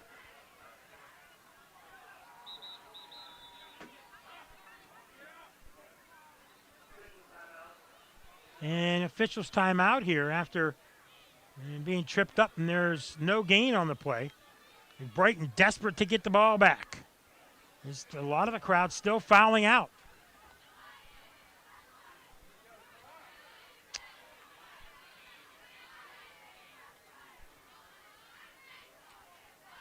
Brody Almashi leads this team.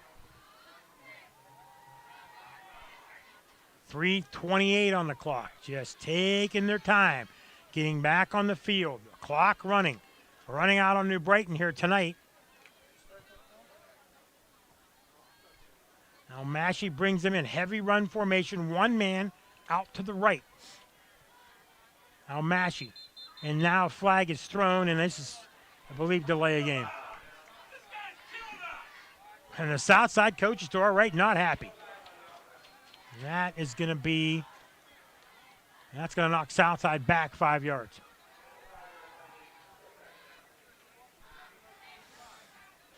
So that knocks them back to the 30. So 2nd and 15. 3:07 on a running clock now. Now Massey gets to set it up all over again. But what that does is put it doesn't stop the clock. I mean, they run it right away again. It gives them a fresh time, and Almashi takes his time, which he should do. And now the referees throw a flag again. Oh, my goodness. This has gotten to be absolutely ridiculous in this second half. It has been one whistle after another, and it is, again, Southside with a penalty, and they're going to knock them back 5 more yards. The first half was rather clean of penalties, and now it seems like all second half it has been nothing but penalties on the Rams, and they're putting their hands up like, what are we doing? And they're just kind of milling around like they don't understand what's happening here. It'll be 2nd and 20 with 2:44. Unless they're doing this on purpose to wind the clock, I don't understand it. Doesn't make a lot of sense. They're back in a huddle, everybody but one player. The clock is running, and they're just doing this on purpose to eat clock? I think that's what they're doing. They're just doing this on purpose and delaying the game and eating clock. It has to be. And this is going to end up being another. There's just got to be a timeout here.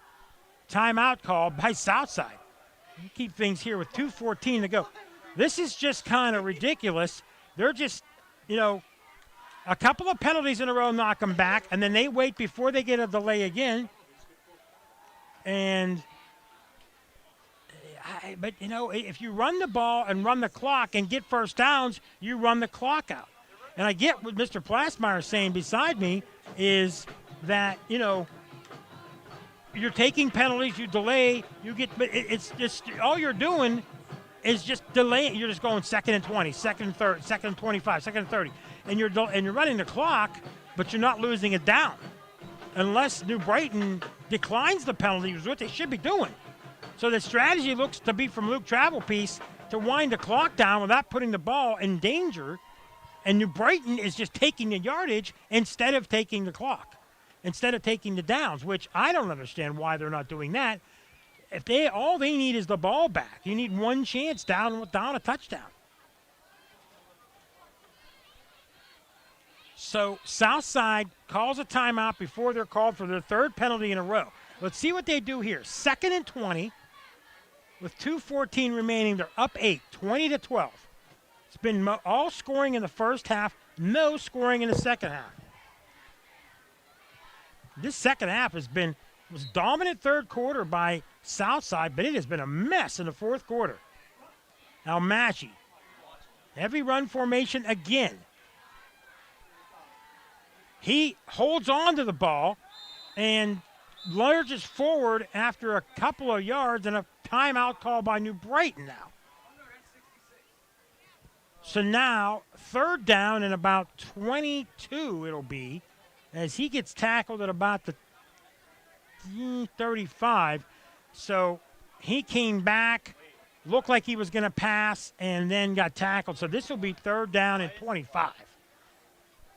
So Southside, it's just, they haven't run out the clock effectively. You got to kind of wonder, their offense is just don't lose the ball instead of let's run the ball and eat clock and eat it with first downs. 1:35 on a rolling clock. Well, why is the clock running if there was a timeout called? Almashi, pitch to the right side. This is Ergo. Ergo, right side gets hit and drug out of bounds. And that should be, the clock's still running. They're saying the clock isn't stopping. The clock is still running. Interesting. I'm wondering why the clock didn't stop. There was a timeout called by New Brighton, and then they spotted the ball after the timeout, and the clock started running. It shouldn't run till the snap of the ball. And I don't know why New Brighton, they got to be wondering. They're on the field yelling at the officials. I don't understand that at all. They've lost about a minute of the clock, New Brighton has. I'm not positive what happened there. Now the officials are going to concur. And, yeah, I think they're going to put more time on the clock. They have to.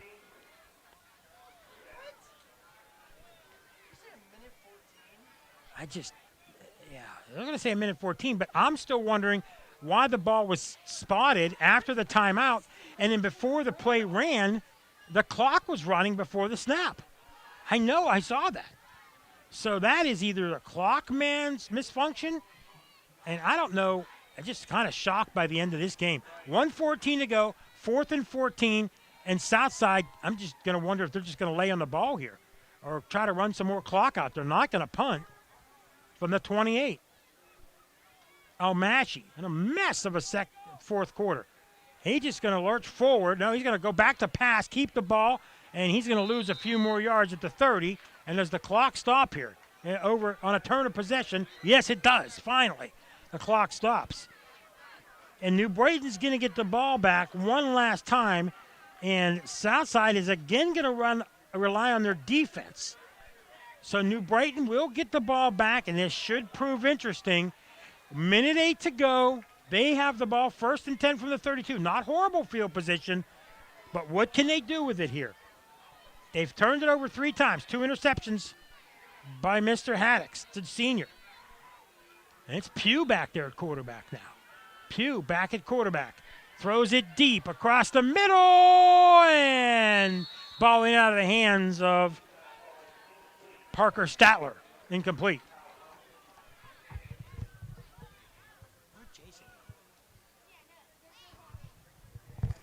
Okay. Clock stopped. 1:02 remaining. 2nd down for New Brighton. Up a complete pass or two. You're at midfield. They are not out of this game. 2nd and 10. What can the Lions do? It is Gary Pugh at quarterback, the senior. He's had some snaps in this game. He has the stronger arm between him and Haddix, but is it the more accurate arm? He has protection. Pugh. And it's intercepted again. Overthrows his man. This one's intercepted by Almashi. And he's going to get drugged down at the 30-yard line, and that's going to be all she wrote for the Lions. Interception. Their 4th turnover of the game. And Southside's just going to get into victory formation, and that'll be it for this one. Those of you stick around, get these last few snaps, and keep in mind, Electric Garage Door Sales Post-Game Show, CCBC Players of the Game, Falcone's Moon Township Ford Wrap-Up Show, and the Trib Live Scoreboard Show after this one. As Southside gets in a victory formation, and Luke Travelpiece's team will go to 2-1. And they are exactly that. They'll need 2 snaps of the football from the 30. And that's everyone's favorite formation if you're a head football coach. Snap number 1, Almashi takes a knee. And the Lions will fall to 1-2. The Rams will go to 2-1. One more snap. We'll take a break, and then we will have our post-game shows. The Southside crowd is revved up. One more snap of the football with under 30 seconds to go. And Almashi under center again, victory formation. Not much the Lions can do, and a flag comes. Unbelievable. Another flag with 19 seconds to go. What's going on? What is going on with the flag? Come on. I wonder what that one is. Maybe that's a sideline warning? I don't know what it is.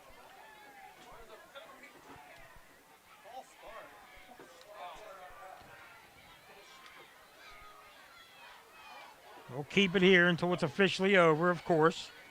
And we'll talk about all our fine sponsors afterwards. We'll get to that post-game show after the first break. And they're going to knock them back 5 yards. Unbelievable. False start on a victory formation. I have not seen anything like that. I know the officials got to do their jobs, but come on, man. Game's over. Let it go. 19.7 to go. And they might not even have to snap the ball, or do they? Yeah, they're going to have to snap the ball here. Victory formation one more time. Almashi snaps, knee, and that's it. As the clock runs out, and the New Brighton Lions fall to 1-2. Southside improves to 2-1. We'll take a break. We'll be back with our post-game show right here from New Brighton, BVP, NBA, the 99.7 FM, and the Trib Live High School Sports Network. There's something for everybody this semester at CCBC. Whether you're leveling up a career or launching a new life, CCBC has got you covered. In fact, CCBC is straight to you. Your local library is now a CCBC classroom. Build career skills and earn college credit right in your backyard. Check out credit and non-credit classes starting in the near future. Click ccbc.edu/fall for more information. Right place, right time. CCBC is right where you need them this fall.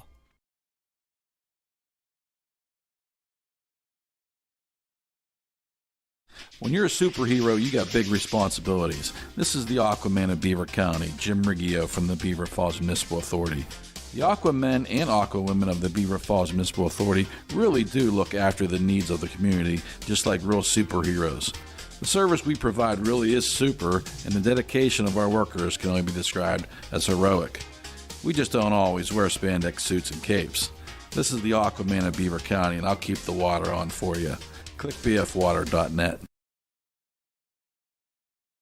I just love my Tyler Mountain Waterman. That's something I hear all the time. This is Stefan Sasek from Tri-State Waters. I'm the guy that is out and about delivering that Tyler Mountain 100% natural spring water. I'm everywhere from New Brighton to Old Economy. Tri-State Waters delivers, and I'm the one driving the truck. From Beaver to Raccoon Township, I'm the waterman they love and the waterman that delivers. We even go to Poland, well, Ohio that is. If you need home or office delivery, call today and ask for Stefan, 724-774-4644. In order to call the right play, you have to be able to communicate. Dental hygiene not only affects appearance and eating habits, it can also have an impact on your ability to speak clearly. Dr. C. Timothy Lip wants you to keep your teeth in the game, and he has a playbook designed for success so that you can call the right play or even call an audible. Get suited up for a win, or at least a winning smile, by joining Dr. C. Timothy Lip's team in Beaver Falls or Robinson Township. Visit lipdentistry.com. Hi, this is Bob Barrickman here for Fry Transportation. When it comes to school buses in Beaver County, it sure is hard not to notice the shiny Fry Transportation fleet. Fry Transportation has been a local family-owned Beaver County business for over 30 years. As any successful football team must be dependable and reliable, these same qualities have made Fry Transportation a champion operation. Best wishes to all local teams and safe travels to the gridirons this season. From your friends at Fry Transportation. Navigating healthcare should be easy. Heritage Valley Medical Neighborhoods offer the care you need most in one convenient location. Access walk-in clinics, primary care, lab, diagnostic imaging, and other services at one of Heritage Valley's 7 medical neighborhoods. There's no need to travel far for quality health care. Find a medical neighborhood near you at heritagevalley.org. Heritage Valley and you, uniquely connected for life. Back at New Brighton for our post-game show. It is the Electric Garage Door Sales post-game show. And in this one, the Southside Beaver Rams come in and handle business and beat the New Brighton Lions by a final score of 20-12. In the post-game show, let's first go over how this one unfolded. In the first quarter, New Brighton with the ball, their first drive, a march down the field and a Kevin Williams 1-yard touchdown run. Impressive drive, mix of pass and run. The kick was blocked, and that set a trend early. It was 6-0. But Southside Beaver on their first possession, first play from scrimmage, end around, Parker Statler, 62-yard touchdown run around the left side. He was untouched on a pitch, and their kick was good. It was 7-6. New Brighton gets the ball. A few plays in, a 58-yard touchdown run by Eric Montanez. A missed kick, but New Brighton led 12-7. Both teams playing well. Next series, Southside moving into the second quarter. Second possession of theirs of the half. They march down the field. Impressive drive and a 1-yard Parker's Statler touchdown run. Missed extra point. And they led 13-12. Each team trades turnovers. Interception by New Brighton. Southside with a fumble. New Brighton with a punt. And then Southside, a couple of play drive on their fourth possession of the half. Parker Statler, 49-yard touchdown run. He breaks through from the secondary. The kick was good. It was 20-12. few punts to end the half, and Southside impressive. You get to the second half. The second half was completely different than the first half. It was turnovers on downs, fumbles, interceptions, punts. Into the fourth quarter, Southside fumbled after a nullified 33-yard touchdown catch by Logan Smith. New Brighton shot themselves in the foot with a fumble in the third quarter, and New Brighton with a chance yet again with an interception, and then another interception at the end of the game. 3 second-half turnovers for New Brighton, and actually 3 turnovers for New Brighton, 2 second-half turnovers for the Lions, and they just could not get it done. Southside wins it here tonight. Quickly, one last time, the Lion Pride Weekend, 1980s New Brighton football team, the reunion celebration, special welcome to them, recognizing 1980s football team that brought so much to the community with an 11-1-1 record. I said 10-1-1 earlier. 8 straight shutouts and a loss, culminating in a loss in a championship game to Seton LaSalle. And again, quickly, our sponsors for that, their sponsors, and again, they're going to donate back to the community and getting this community back together. Tebow Moving and Storage, Mayflower, Campbell Laboratory, Remex Select Realty, Youngblood Paving, Gordon's Auto Service, their Crimson Level sponsors. Gold Level sponsor was Tebow Moving and Storage, Mayflower. Mascot Level, Jones Shanahan, Bovard Anderson Co., Rhino Productions, Mezzaluna Cafe, the Jacobet Sisters, Class of 1983, the Lion Roar Level, Martin Fence Company, Premier Property Management, and, of course, special supporter and sponsor, our friend and, of course, Mark and Cindy Peterson from WBVP Radio. More than just a radio station, 1230 AM, 1460 AM, 99.3 FM. We're going to take another break. No, we're not. We're going to talk about a couple of things, and then we'll take another break. Next week's schedule, as of right now, Montour at Hopewell will be on WMBA. As of this moment, and Riverside at Freedom on WBVP. Stay tuned for that. High school football next week. Tomorrow night, Carnegie Mellon at Geneva. That'll be simulcast on BVP and NBA. And next week, also Geneva at St. Vincent at 12:30 on the 18th, and Beaver at Western Beaver. That is the tentative schedule for now. We will take another break. We'll talk about what these two teams have in store for them next week. And, of course, our CCBC Players of the Game here on BVP NBA and the new 99.3 FM and the Triple Live High School Sports Network. There's something for everybody this semester at CCBC. Whether you're leveling up a career or launching a new life, CCBC has got you covered. In fact, CCBC is straight to you. Your local library is now a CCBC classroom. Build career skills and earn college credit right in your backyard. Check out credit and non-credit classes starting in the near future. Click ccbc.edu/fall for more information. Right place, right time. CCBC is right where you need them this fall. In order to call the right play, you have to be able to communicate. There's something for everybody this semester at CCBC. Whether you're leveling up a career or launching a new life, CCBC has got you covered. In order to call the right play, you have to be able to communicate. Dental hygiene not only affects appearance and eating habits, it can also have an impact on your ability to speak clearly. Dr. C. Timothy Lip wants you to keep your teeth in the game, and he has a playbook designed for success so that you can call the right play or even call an audible. Get suited up for a win, or at least a winning smile, by joining Dr. C. Timothy Lip's team in Beaver Falls or Robinson Township. Visit lipdentistry.com. Being part of a credit union is like being part of a team. This is Cindy Haladio from Friendly Federal Credit Union. Last year, we loaned out over $8 million to our members for all sorts of reasons. Friendly Federal Credit Union enables local people to do things by working together like a team. Visit Friendly Federal Credit Union in Baden-Rouge-Equippa. Member NCUA Equal Housing Lender. Friendly Federal Credit Union. You got a friend.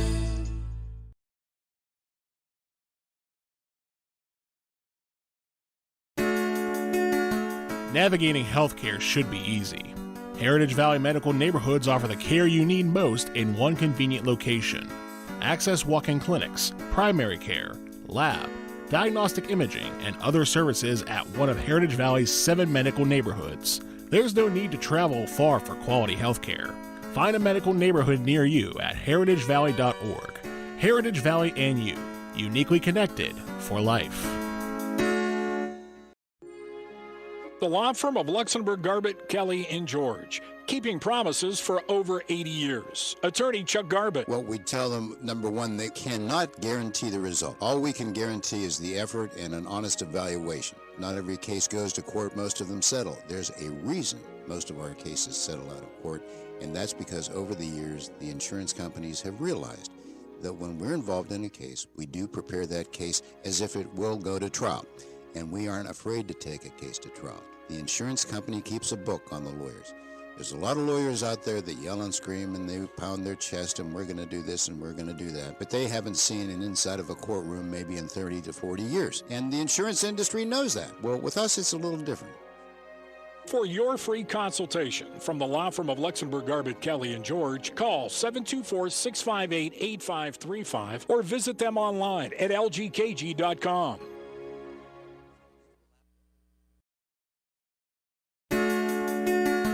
Navigating healthcare should be easy.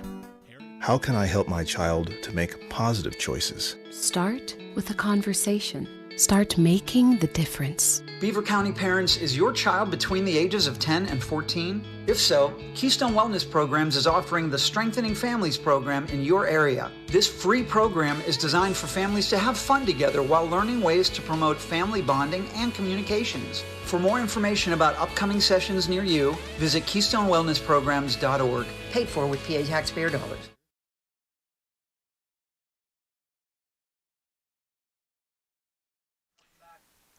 Okay, and we are back one final time up on the hill, Oak Hill Stadium, and in our Electric Garage Door Sales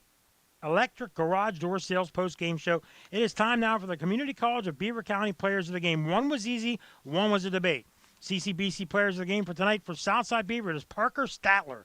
3 touchdowns, a 62-yarder and a 1-yarder and a 49-yarder in the first half. The easy call for the CCBC Player of the Game, and they will be invited to one of our Wednesday night shows. And for New Brighton, it is Keandre Williams. And Keandre played a great game on defense, and a tremendous job by him, our CCBC Players of the Game. I remind you, the Falcones Moon Township Ford wrap-up show follows our game till 11, then the Trib Live scoreboard show, 11 till midnight. I want to thank everybody here before we get to that. New Brighton again falls to 1-2 with their loss. They will play at Elwood City next Friday night. And Southside, with the victory, improves to 2-1. They will play at home, non-conference, to Carrick next week. We want to thank everybody here tonight. I want to thank both athletic directors for Southside and New Brighton for everything they did. Thank for everybody that joined us on the halftime show from the 1980 celebratory team. Thank you to Frank Sparks, who joined us pregame, the program director. Of course, on site, Curtis Walsh, our producer. Thank you to Gavin Reeves, producer and camera operator on site. Rick Plasmeyer, of course, on camera, as always. Great job by those 4. Malik Garrett back in the studio. Couldn't do what we do without Malik. Thank you to him. Stay tuned for him in the postgame show. And then, of course, my broadcast partner, Jason Colangelo. For one final time, as the lights go out here in New Brighton, the Lions win this one over the Rams win this one over the Lions, 20-12. I'm Mike Azadian for BVP NBA 99.3 and the Trib Live High School Sports Network. Good night, everyone.